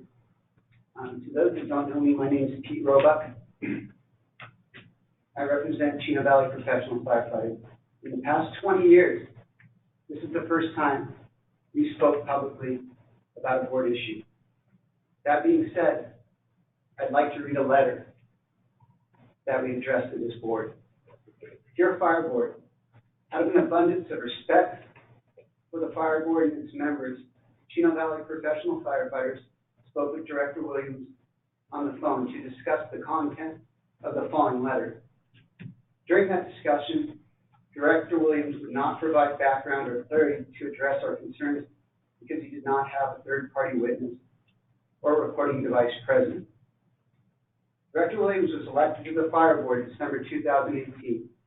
Since then, he has had multiple disputes with fire administration staff, fellow board members, the fire chief, and most regrettably, members of the public that we all proudly serve. Chino Valley Professional Firefighters has remained quiet during this time because we are optimistic the initial turmoil will run its course and amicably be put to rest. Unfortunately, with each passing board meeting, it has become clear that the reconciliation that we are so hoping for may not come.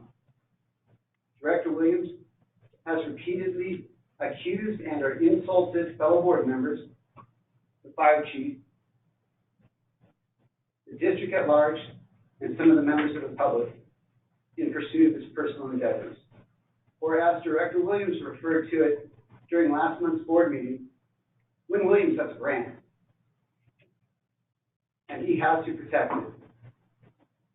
Sadly, while building his brand, Director Williams has made polarizing and insensitive statements that reflect negatively on the district as a whole. Director Williams, we respectfully request you get back to district business and remove any and all personal agendas and biases that reflect negatively on the district. Chino Valley Professional Firefighter Executive Board is always available and willing to meet with you to discuss topics and businesses in the interest of advancing the district in a positive direction. Thank you very much for your time tonight. Thank you, and I see we have another request to speak from Brad Gold.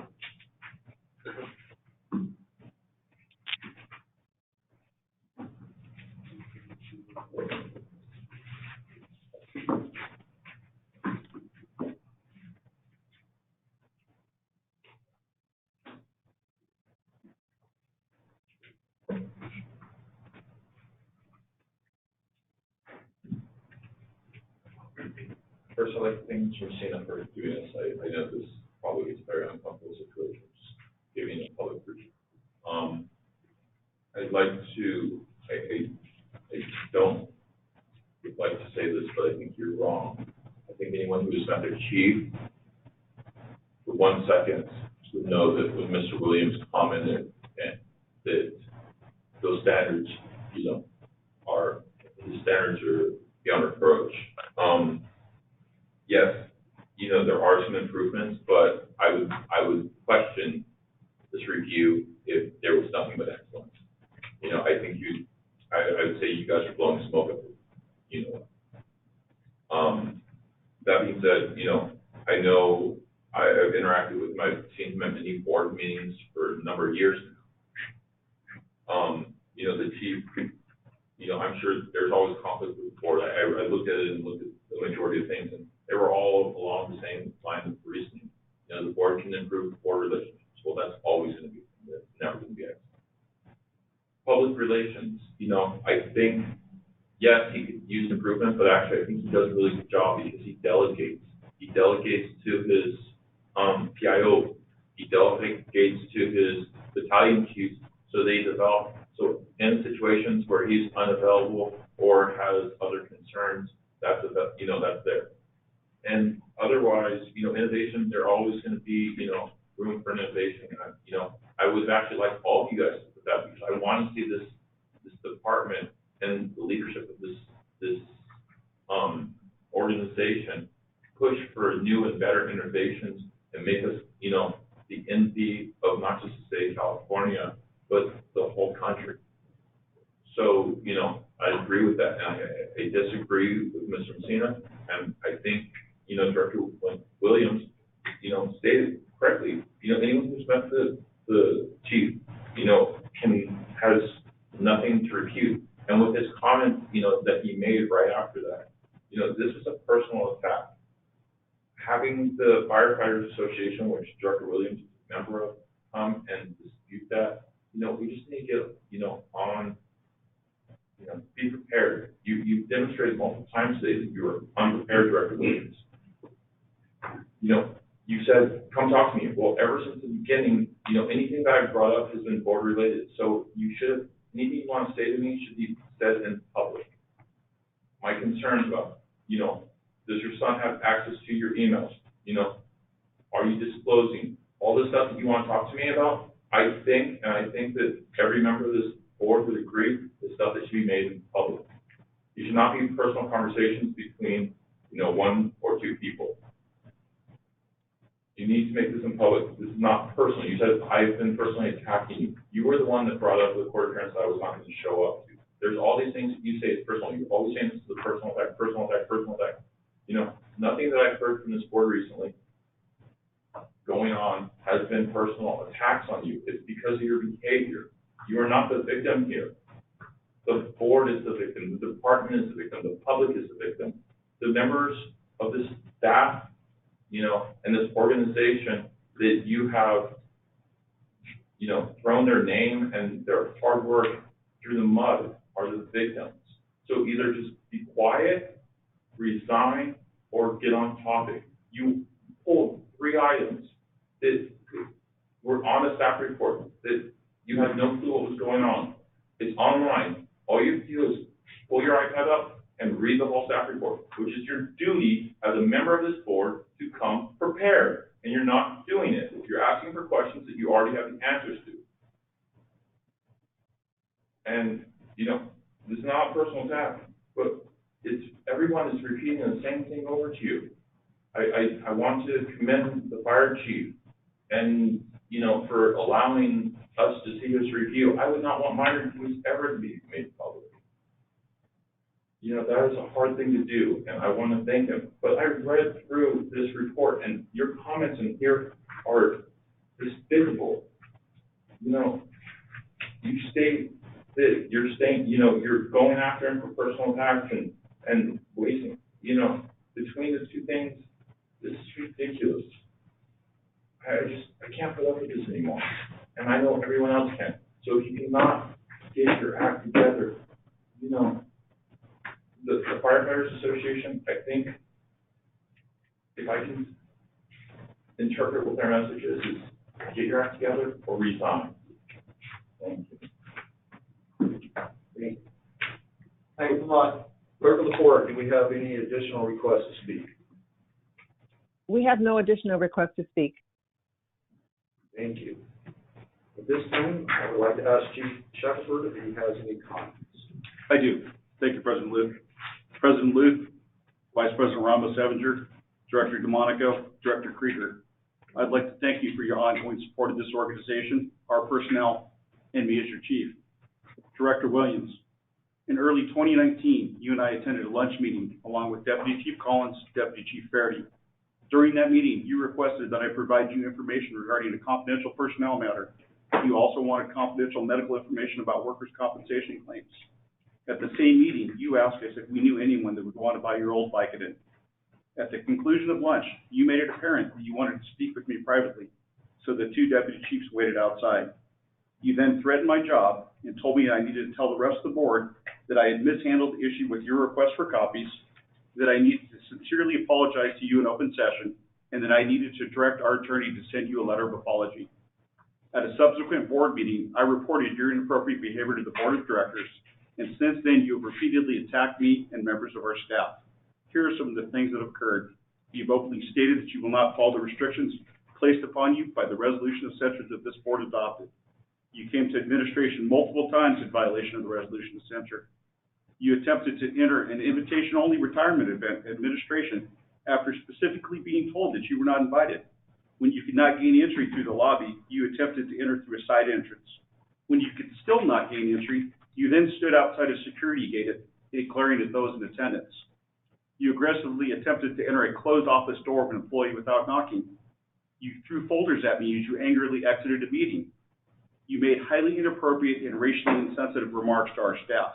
What? You have attempted to intimidate me and others with your unwarranted, aggressive, and abusive behavior.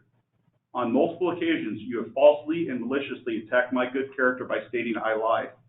Those blatantly false, malicious, and slanderous statements have damaged my reputation. Once the independent investigation concluded that I was truthful in my statement, you changed your position, stated it was all a joke, and then used it as an opportunity to make another derogatory comment about me, stating, here's the problem right here. He knew I was kidding, and if he didn't know I was kidding, he's dumber than my 8-year-old grandson. You've stated that our leadership, meaning the chief officers, are too focused on being paramedics. I would suggest that the numerous individuals that are alive and well today because of the outstanding efforts of our personnel in improving cardiac care would disagree with you. Please don't let that slip by. There are numerous people that would not be alive today if it weren't for the tireless efforts of our personnel in improving cardiac care. And please don't forget that those efforts have been fully supported by this board. In the performance evaluation document that you submitted, you rated my overall performance as outstanding, yet you call for me to be immediately relieved of duty as fire chief. You claim that I am incompetent, yet don't provide any substantial justification for your viewpoints. You publicly stated the following: you are a disgrace to this department and a disgrace to this community. And every day you remain as chief, your incompetent leadership puts the residents of the community at risk. During the meeting that was held in February for my performance evaluation, I asked you this: how do we have a better relationship when you've accused me of being a liar, incompetent, and every day that I am the chief, the citizens are in jeopardy? You replied, I said those things in retaliation to get revenge for calling me a drug dealer. You openly acknowledged what I suspected for quite some time. Your actions have been completely retaliatory in nature, and you're attempting to follow through with your threats to terminate my employment. On multiple occasions, you've stated that it was inappropriate and hurtful for Vice President Ramos-Evinger to ask you to resign. I find your statement to be both ironic and highly hypocritical. You felt it was inappropriate and hurtful for her to ask you to resign, yet you were actively retaliating against me and attempting to terminate my employment. You also stated that I embarrassed you. If you find that me factually reporting your words and actions causes you embarrassment, perhaps you should evaluate your words and actions. In conclusion, I acknowledge that I'm far from perfect. I'm open to constructive criticism, and I will continue to strive for improvement. I want to assure the board, our personnel, and the residents of this community that as long as I'm fire chief of this great organization, I will continue to do my job to the best of my ability, protect our personnel from your malicious actions, and uphold the oath that I took. I hope that you decide to do the same. Thank you. This is the time for the board to comment. Please state your name before you speak. Director Wayne. Thank you, Chief, for your comment. I appreciate it. You met with me one time since I've become a board director. If you'd like to meet again, and maybe we could talk. be more than happy to meet with you. Your call. Just want you to know, I won't say no. So, I don't know if there's a chance of us, putting things together or not. Just like I don't know if there's a chance of us putting things together, me putting things together with this board.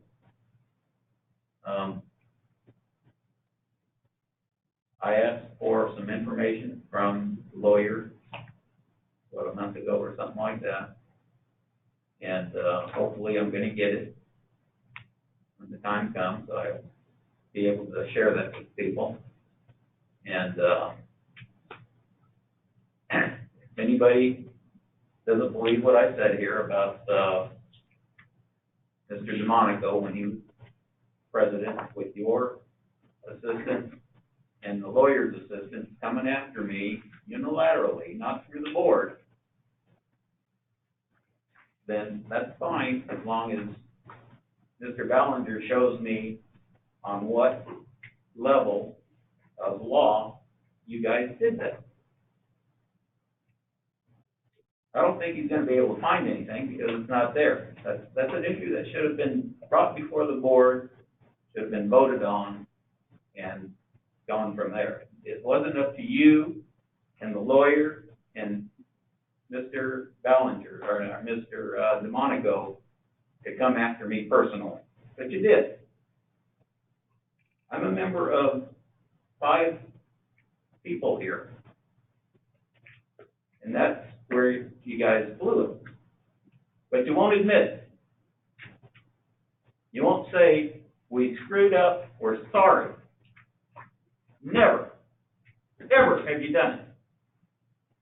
But you sat here and comment about me, talking about you being incompetent. If that's competency for you to do that, show me. I'm opening the door right now. Let's have a meeting. I'll have it with your lawyer if you'd like. I tried to have one with Mr. DeMonico when you sat in on it. And I remember telling Mr. DeMonico, look, there's a brown table right here. If you don't state it's a brown table, we can't talk if you're not going to state facts. And the fact is, 3 of you came after me, and you didn't come through the board. We got a guy right here that I accuse of stealing money from the district, from the constituents. I didn't go after him personally. It came through the board. They voted on it. They said, no, we're not going to go after Mike. We don't want Mike. We want win. We want win. We got a thing here. He asked for 2 copies from our sweet little $230,000 a year clerk of the board. $230,000 a year, and it was determined by your $35,000 investigation of me that that stuff should have been given to me. So don't tell me about the things you're talking about when everybody's been attacking me for 17 months. I've been on this board. And I'm sorry, but I'd love to work things out with you guys if you will face facts and state when you are wrong. You won't do it. You're like a bunch of gang members on a school field. All you want to do is attack me. State the facts. I come up with facts. Here's the facts. Oh, well, it's always about you. I'm very sorry, but let's be honest. Let's not make innuendos. This whole thing tonight on this censure, not one thing of specific, just innuendos. Oh, he made comments. He did this. Not one statement of fact. What did I say specifically? What did I do specifically? Put it down, say that I did it wrong, and vote on it. Don't just say, oh, well, he violated our little board of... Your time is up, Director. Yeah, my time's up. That's right. Director Krieger. Wow. Chief, I want to thank you for reading that letter. You should never have to have done that at any point in your career. Read a letter to the board defending your character. You're an outstanding chief. You're an outstanding man, and I'm glad you're part of this organization and leading this organization. I want you to know I believe in you, in your leadership here. Ms. Williams, you said you didn't make it personal about what you said about me. You did. You wrote a letter to the district attorney office. And then when we discussed that at our board meeting, at our board workshop, you apologized to me for it. You said, I'm sorry for doing that. And you admitted that you did it out of retaliation and vengeance, yet same words that you used for the chief. Retaliation and vengeance because I voted for the censure against you. So, you know, so did you make it personal? Sure, you did.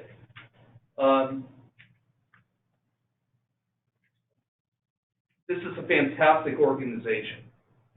And, you know, this is Chief Shackelford's the second chief that I've worked with, and he's just done a fantastic job. And I appreciate the leadership that you've done and the leadership of all the chief officers. And I'd like to address Pete and the rest of the union. Thank you for speaking tonight and sharing your letter and your concerns with that. Once again, words that in your career you've never had to do, that the union's never had to do, and I appreciate that, you coming and sharing that with us tonight.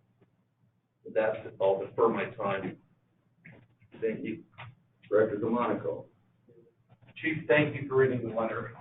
Quite frankly, everything in that letter was not a surprise. It was all done in open session at previous meetings. We've heard it before. It had to be painful putting it together. And it's part of what I said earlier when I started going back through the minutes, reading the minutes. I was reading those things and seeing those. But it's a shame that all that had to have happened. And but I do want to just extend my belief in you, your staff in the district. I think you all do an exceptional job. I think you're all very, very professional. I think all of your leadership skills are exceptional. And I thank you for that, and I think the community benefits from that. For the union, Pete, Jeff, you guys, I think you coming forward tonight was tough for you.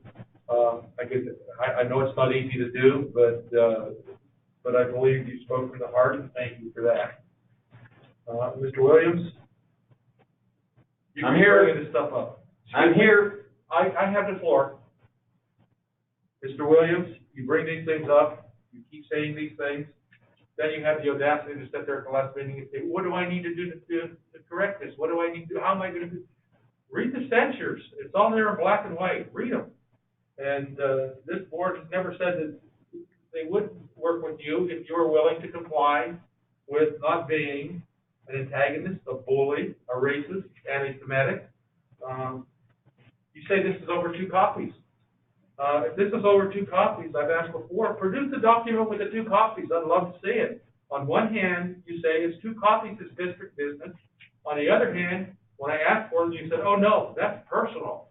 And what is it? Is it business? It's a personal. If it's district business, provide the copies, I'll pay for the copies. I'd like to see what they say. I'd like to see the whole document. You know, I could go on and on. I got pages of stuff here I wrote down when I went through the thing. But we're just belaboring the fact. But I want to get back to the point at hand and just say thank you to the chief, thank you to the fire district. You do an exceptional job, and you have my total support. Thank you. Thank you. Vice President Sarah Long. Thank you. So Director Williams asked for facts as to why this censure, and just a little confused here if he's delusional, if he does not recall what he said during the last meeting and why it brought us here today. our video recordings and archives for our fire board meetings. I suggest go back and look and take a look at your actions and listen to the words that come out of your mouth. The fact that you keep bringing up Director Krieger is so troubling to me because you did state that. You stated that it was retaliation because Director Krieger had changed his vote to a yes in placing sanctions against you. You keep attempting to defame the other board members, Director DeMonico, our board president now, Harvey Luth. You know, Harvey's job is not to take care of you personally. His job is to lead the board of directors with regards to the fire district financial oversight policies and procedures. It's not about us. We need to take our individual persons out of the equation. It's not about us. Chief, I choose you every day, and I appreciate you and the hard work and hours that the sacrifices you make, your family makes sacrifices for you to run this district, and I know you will keep doing it, and you do it out of the love for this district, and I so appreciate that. You're hardworking, and I appreciate the fact that you say that there's areas of improvement. There's areas of improvement. I'm not perfect, and there's many areas that I can improve. And I appreciate that you acknowledge that. But you are high functioning. You are an incredible, awesome chief. And I'm proud every day to serve this board of directors for this fire district and have a chief like you with the integrity, with the just the drive, the personnel, each one of your personnel and the staff. I thank you guys. You guys work so hard. You work so hard for the community. You work so hard, you know, just out of, I can call you guys, you know, when I want to say call, but, you know, I've had people in the public write letters to me and say that they've called you out of hours, they emailed, and they've received responses. And I truly, truly appreciate that. I appreciate how hard that this organization works for our community. I was so saddened to hear our union come up today. That's just super sad to me. Really, really sad. This whole meeting is just sheer craziness. I've served on this board of directors for almost 10 years now, and I'm just, this is just crazy that we're having to do this. And I thank you for your support. I'm terribly sorry about the whole situation. I'm sorry to our communities that we're having to do this. It's just so absurd. So absurd. But that's all. Thank you, Chief. I hope you can know how much we support and we continue to strive for the better of this community. Thank you. First of all, I want to thank all the speakers tonight. My sense is there's a tremendous amount of support for you, Chief, and for this district. And so thank you to everyone who took the time and had the concern to come and speak. We appreciate it very much. I've got notes all over the place, and I'm trying not to get too distracted here. I think it's important when you listen to the evaluations how distinctly different one evaluation is of this chief versus the balance of this board.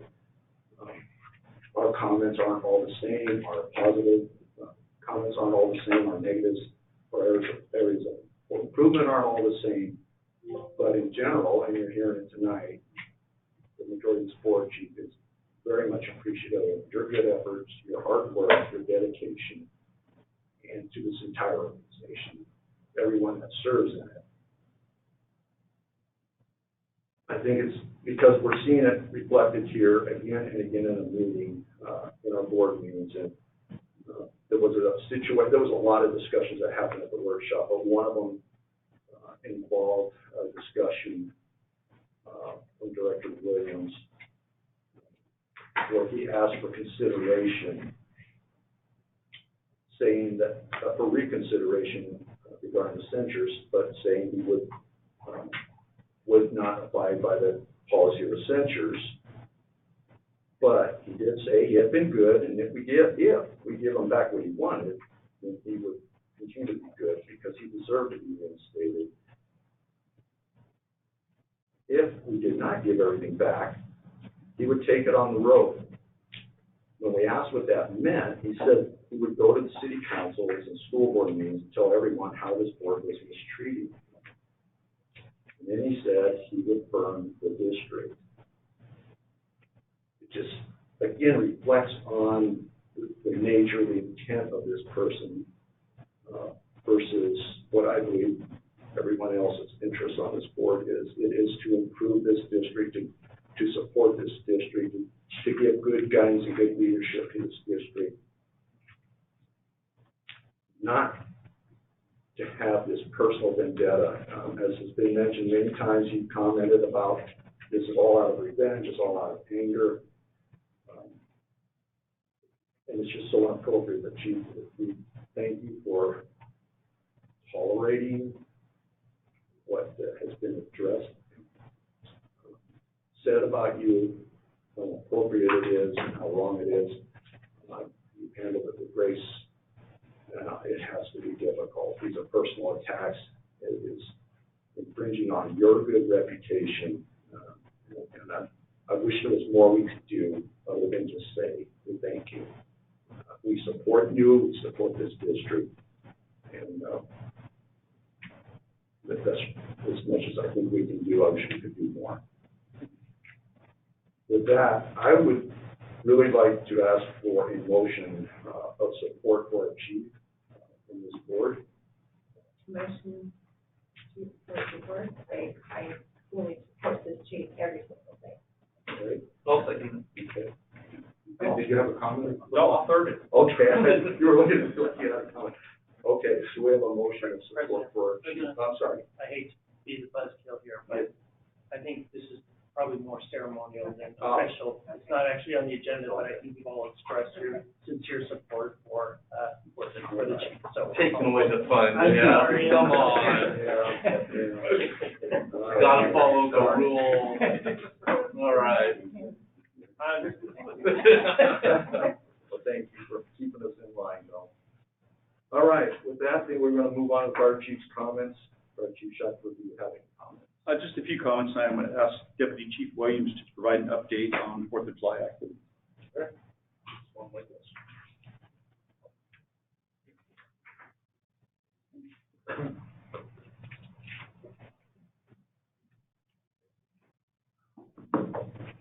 Well, I have arrived, so I have to put these on now. President Luke, members of the board, I'd like to just provide you a brief synopsis on our 4th of July events as they occurred. From a response perspective, on the 4th of July, the resources that we have responded to 69 emergency calls for service. That's important because it's more than double our daily average and an increase of about 50% from the previous year. There were 21 fire-related responses, everything including grass fires, dumpster fires, tree fires, fences, and miscellaneous vegetation fires. 2 reported structure fires that actually did not come to fruition. They ended up being structure fires. They ended up being grass and our shrub nature farmer. They had a response to voltage. From a bonfire perspective, 4th of July was the busiest day on record for the center. So very, very significant. It exceeded the previous record by almost 40%. The center fielded over 3,000 calls, which was nearly double the daily average. And of those, 1,014 were actually calls that were responses to this past month. So very, very busy day. And finally, I'd like to really commend our CRR folks. Kind of the untold heroes in many, many instances, but their efforts with risk mitigation leading up to the 4th is always going to be very significant. We appreciate their work. Their work started on July 1st, and it began with daily inspections twice a day of all the firework, the permitted firework booths. And additionally, on the 4th, our CRR personnel assisted law enforcement by staffing 3 inspectors and 1 deputy fire marshal to proceed with firework collection. And at the end, a total of 2,024.5 pounds of fireworks were confiscated. That's the end of my report. If you have any questions, you have to answer. How are we disposing of those 2,024 pounds of fireworks? My understanding is the state, last year, there was an issue on how to actually dispose of this stuff. So the state fire marshal, there is a program, I'm not sure if anything's changed with that, but it's mitigated through the county, and there's a process where it's actually picked up and destroyed. Thank you, Dave. Great job. And next we have a tier dispatch pilot study, and Chief Cook is going to explain that to you. I'll save Forrest from having to decontaminate the dais one last time. That's okay. And good evening, President Luth and members of the board. On June 22nd, the district started a 12-month tiered dispatch pilot study. The cities of Rialto and Fontana also participate in the pilot study, which will provide data for 3 different types of EMS response models. The results of the study will be provided to all fire agencies in the county, which will allow them to analyze their current deployment model and make any adjustments as they see fit. Pilot study will focus on low acuity medical emergencies known as Alpha and Bravo responses. Some examples of Alpha and Bravo level calls are patients experiencing flu-like symptoms, abdominal pain, back pain, psychiatric emergencies, minor falls, and other non-life-threatening emergencies. Traditionally, we responded a paramedic engine and a paramedic squad to these types of calls.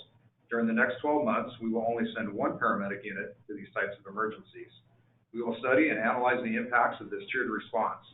The ultimate goal of the study is to ensure that we have as many units available for potentially life-threatening calls such as heart attacks, strokes, traumas, and cardiac arrest, which will ultimately lead to better outcomes for our community members. We will report the results of the study back to the board when the data is finalized. With that, I'm happy to answer any questions that you may have. Questions? I have a question. What was it? A few years ago, back when we were running paramedic engines only before we got the paramedic unit to go with. What I'm curious to know is at that time,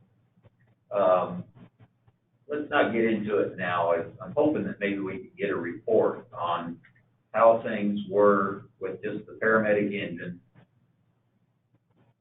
what the object was to include the paramedic unit now, and how, if both units respond on the calls that you're talking about, which are considered, I don't like to use the word minor calls, but not of life-threatening significance.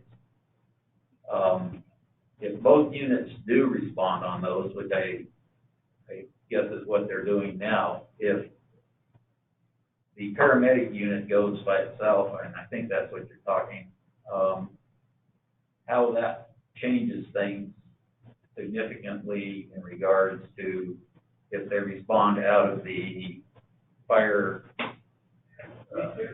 station, or if they respond from where they're responding with the paramedic.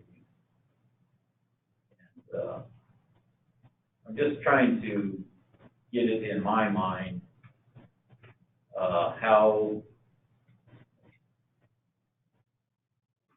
what the significance is with having the paramedic unit. Are we going back to what we were actually when I was on the department? The paramedic unit responded and an engine would come to back them up. And just how it's different now and what the idea was with this paramedic unit and how things are going back to what they were when I was on this department. I can address some of the historical things. So the historical piece you referenced with the change and the addition of the paramedic squad. So at the time we had 4-person paramedic engines, and our response times were suffering. The call volume has gone up. We've had tremendous growth throughout the valley, and traffic is also a consideration. And we also have some challenges, geography and topography, with the traffic conditions as well, meaning even if units are available, we have challenges having good response times because of those conditions. So we transitioned with the cost-effective addition of the paramedic squads by adding 3 personnel total. We were able to go from 8 ALS units, so we had 7 fire engines and a truck that were all ALS with paramedics. We added 4 paramedic squads with adding 3 additional personnel totals. We whipped up by 50% the number of units that are available to respond to calls. So what Chief Cook is alluding to is the low acuity calls, and these are calls that are triaged through the dispatch center through a very robust process, a series of questions, and they are accredited for those questions. So this is nationally recognized curriculum. They use the process to determine which of those calls are low acuity, and those would be things that are very unlikely to lead to a detrimental health condition or poor outcome if we don't have an emergency response. So what we are doing now is responding a single, for those calls, typically the response will be a single paramedic engine. The paramedic squad would not necessarily respond on those calls. The goal is to keep more resources available for the critical calls. So the calls that are potentially life-threatening, heart attacks, strokes, cardiac arrest, that we have an engine and a squad that have better availability. Therefore, we will have better response times to those incidents. Okay. Did that answer your question? I get a pretty good understanding of what's going on. I'm just trying to get an idea of you know, how things are now compared to what they were when I was on the district, on the department, and so on. I think we had 2 paramedic units at that time. So all units now are ALS units. Every Right. single emergency response unit has at least 1 paramedic that's staffed on it. Most of those units have multiple paramedics working on there on any given day. Yeah, and like I say, I don't want to belabor this. You know, I'm kind of curious as to why things transitioned from the paramedic unit, like when I was on, and why they went to the engine and went back and stuff. So maybe sometime we can get into that when we want to spend more time. I don't want to do it now. Right.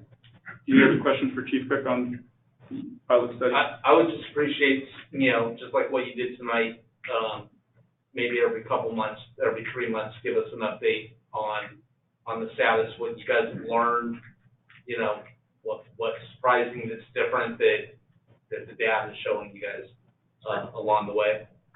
I'm very interested in you know, in the progression of telehealth, telemedicine, and how that's going to play, and looking at, you know, legislation that would allow a nurse to be left behind or another healthcare provider issue hand out an iPad versus sending an ambulance, you know, and clogging up an emergency room. So I'm very interested in the technology that's involved in that, and in the progression that this industry's taken. So I appreciate just, you know, once again, every 3 months or so, just give us a quick hit.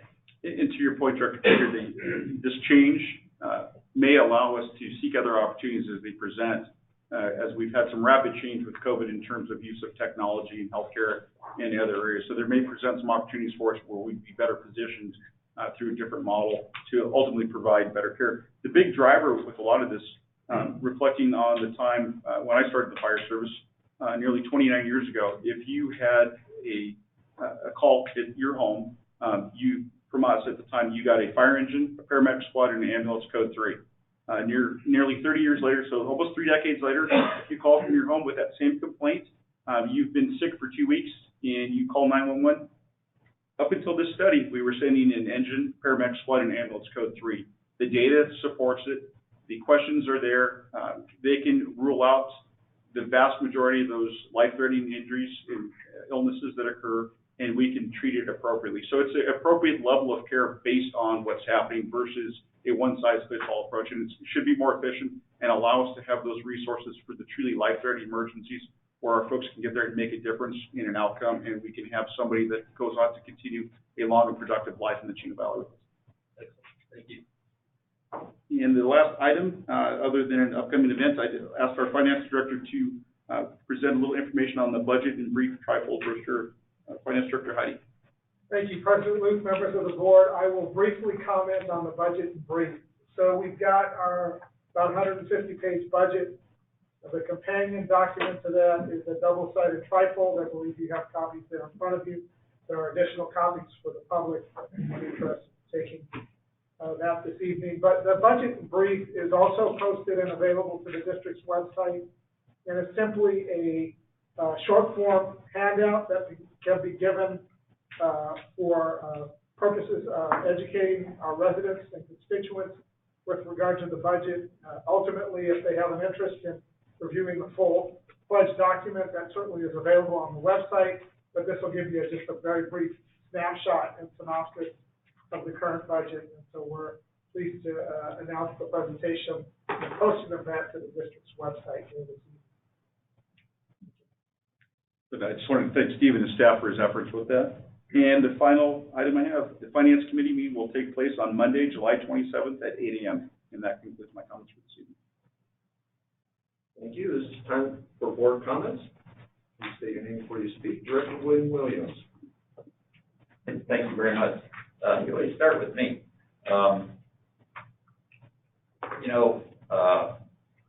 In regards to what's gone on here and what's been going on, I didn't come on this board with the idea that, hey, I'm going to be a hellraiser and all that kind of stuff, the way things have gone. I'm a regular person. I have feelings. I have concerns. And I want to do the right thing, and I want the right thing done by me, to me. And I feel that this situation that I haven't been able to get over some of the things is this two-copy deal. I mean, it was made just a horrendous thing, and I don't understand how it got out of hand, and that type of thing. And then when the board did the study and the investigation, the investigators said, well, basically they were really district-related items. Felt that exonerated me, and I thought maybe at that time things would get better, and the board would acknowledge that the copies were district-related and they should have been made, but it never happened, and I never quite got over it, and I never understood it. So I don't like the way things are going. Nobody does. And I think we're sitting here pointing fingers at each other saying, well, you did it, you caused it, you caused it. And I think we ought to have a closed session and see if we can maybe get Mike involved and have him sit down with us and talk things over and see where we're at. But we need somebody to be truthful. We need somebody that's going to look at it objectively. And I feel the things that I'm talking about exonerate me. You guys feel that the things that I've done are not proper, and so on. And I don't know if we can come to a consensus or not, but I think we ought to try. I know that the Firemen's Association has contacted me, and they said that they'd like to talk about it. Pete talked about it a little bit tonight. I didn't particularly like what he said because I don't feel he got all the information either, but by the same token, I don't know if a person in his position has the, I'm going to just come out and say it, the guts to come out and say, hey, Wynn was right, you guys are wrong. Or Wynn was wrong in this, but maybe he's right in this, or something like that. But by the same token, maybe we ought to consider something and try and get this thing wrapped up, put it behind us. Not that I don't want to. I think you guys would like to do it. And I think it would benefit everybody if we were able to do it. But you got to want to do it. And you guys, I think, get the impression I don't want to do it. And I get the impression you don't want to do it. I know that when I was talking with the firemen, they did make the statement. They said, we saw things, they were pretty fiery, and then they kind of calmed down for a while, and I did. I thought, I'm going to go easy. I'm going to see if the board really wants to put this behind us and let it go, because the guy from the Firemen's Association said, yeah, things calmed down, and I said, yeah, and I purposely did that because I wanted to see if they would actually want to try and do something as far as putting this behind us. And I waited, nothing happened. Harvey did say he was gonna try and do something, and that didn't happen either. I said the wrong thing, apparently, when I said, well, I'm gonna take it on the road. Well, I'm hurt. What happened really hurts. You need to wrap it up, your time is up. And so, but let's truly try and put it behind us. Let's try and make ourselves a true cohesive board. Let's not go after little things and try and go after each other. That's all I have to say. Director Krieger. When I too hope that this is the last of these conversations that we have to have. I truly do. We had a board workshop that we did discuss that with Mike Messina already.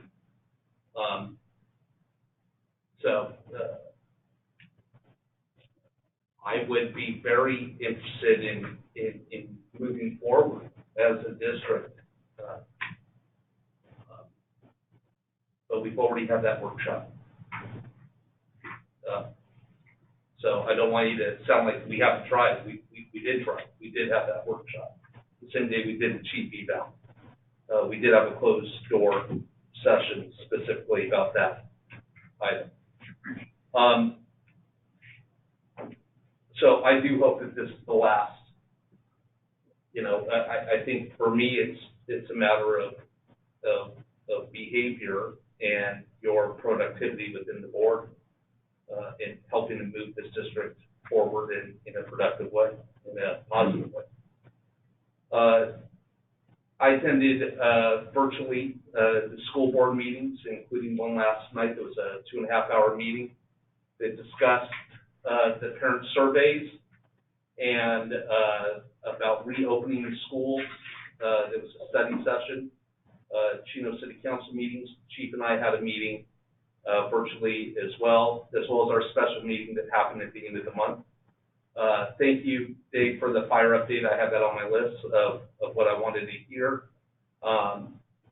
You know, if the community doesn't have Pulse Point app, you should have that, because that was very informative for me on the night of the 4th to kind of see the activity. And I was curious to know, you know, where fires were. I hear a siren. I could easily go onto that and kind of see if there's a medical emergency, if there's a fire. And it looks like they were very, very busy.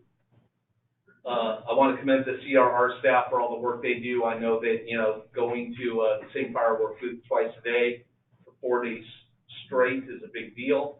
And those nonprofits really count on them to be there so they can make sure that they're allowed to be open. But I was disturbed at how many fireworks were going off and the potential damage that brings about with it. And once again, it's about moving forward. So I'm excited about what's happening within the district and what the staff and the employees are working on and what they're doing. And I'm here to support you all. Thank you. Director Monaco. I'm going to go ahead and concur with Director Krieger's comments about moving forward. We've been there before and talked about it, but we haven't been able to do so. I would hope that we could do so. I don't know, see what the future holds. We can do that. I did attend the Chino Hills Council meetings and the Board of Supervisors meetings virtually on the computer. Kind of getting used to that a little bit. It's different, but kind of nice when I can watch it with my T-shirt. So, but I do want to thank everybody. These last few weeks have been some trying times. This last month, and it's been, I'm sure it's been difficult on everybody out there. So thank you for your patience and your support. We appreciate that. We also support you. with that, I don't think there's any holidays coming up to say have a safe holiday. Hope everybody had a safe Fourth. But with that, that'll conclude my comments. Thank you. Thank you, Vice President Ron Sillinger. Okay. And, I attended both our regular and special meetings. I had 2 agenda reviews, 2 Chino Hills Council meeting. I had a Carbon Canyon Fire Safe Council meeting and the CSTA Professional Development meeting. I wanted to thank everyone. The 4th of July was absolutely crazy. It was actually crazy for 2 weeks going forward to the 4th. I mean, every single night I heard stuff going on and up until the 4th. And I happened to be in Chino for a short while the evening of the 4th, and I could not believe the aerial display. I think that all the 4th of July, the public displays that we have, they got into the public hands because I was beyond, like, I couldn't believe it. That these people, these shows that they were putting on from their front yards, backyards, wherever, that all. But thank you for everyone. I know it was a very, very hard couple weeks leading up to it, and even after, just trying to collect all the data and getting everything prepared for. I want to once again let the chief know that I support you and choose you every day. And I appreciate your hard work and the staff, your staff, the dedication the staff has to this community, to our district. Thank you very much. Very, very much. That's all my comments for today. And it's late, and I'm sure everyone's ready to go home. So that's all. Thank you again, everybody. Thank you. I agree, Director Krieger, if you don't have pulse points, especially on the 4th of July, I would recommend getting it. It's very informative when you see what's going on. And as others have mentioned, continue to be concerned about the safety and healthy of our district employees. It was a crazy, crazy night, and I'm sure, obviously, as we heard, but again, good training and being well prepared,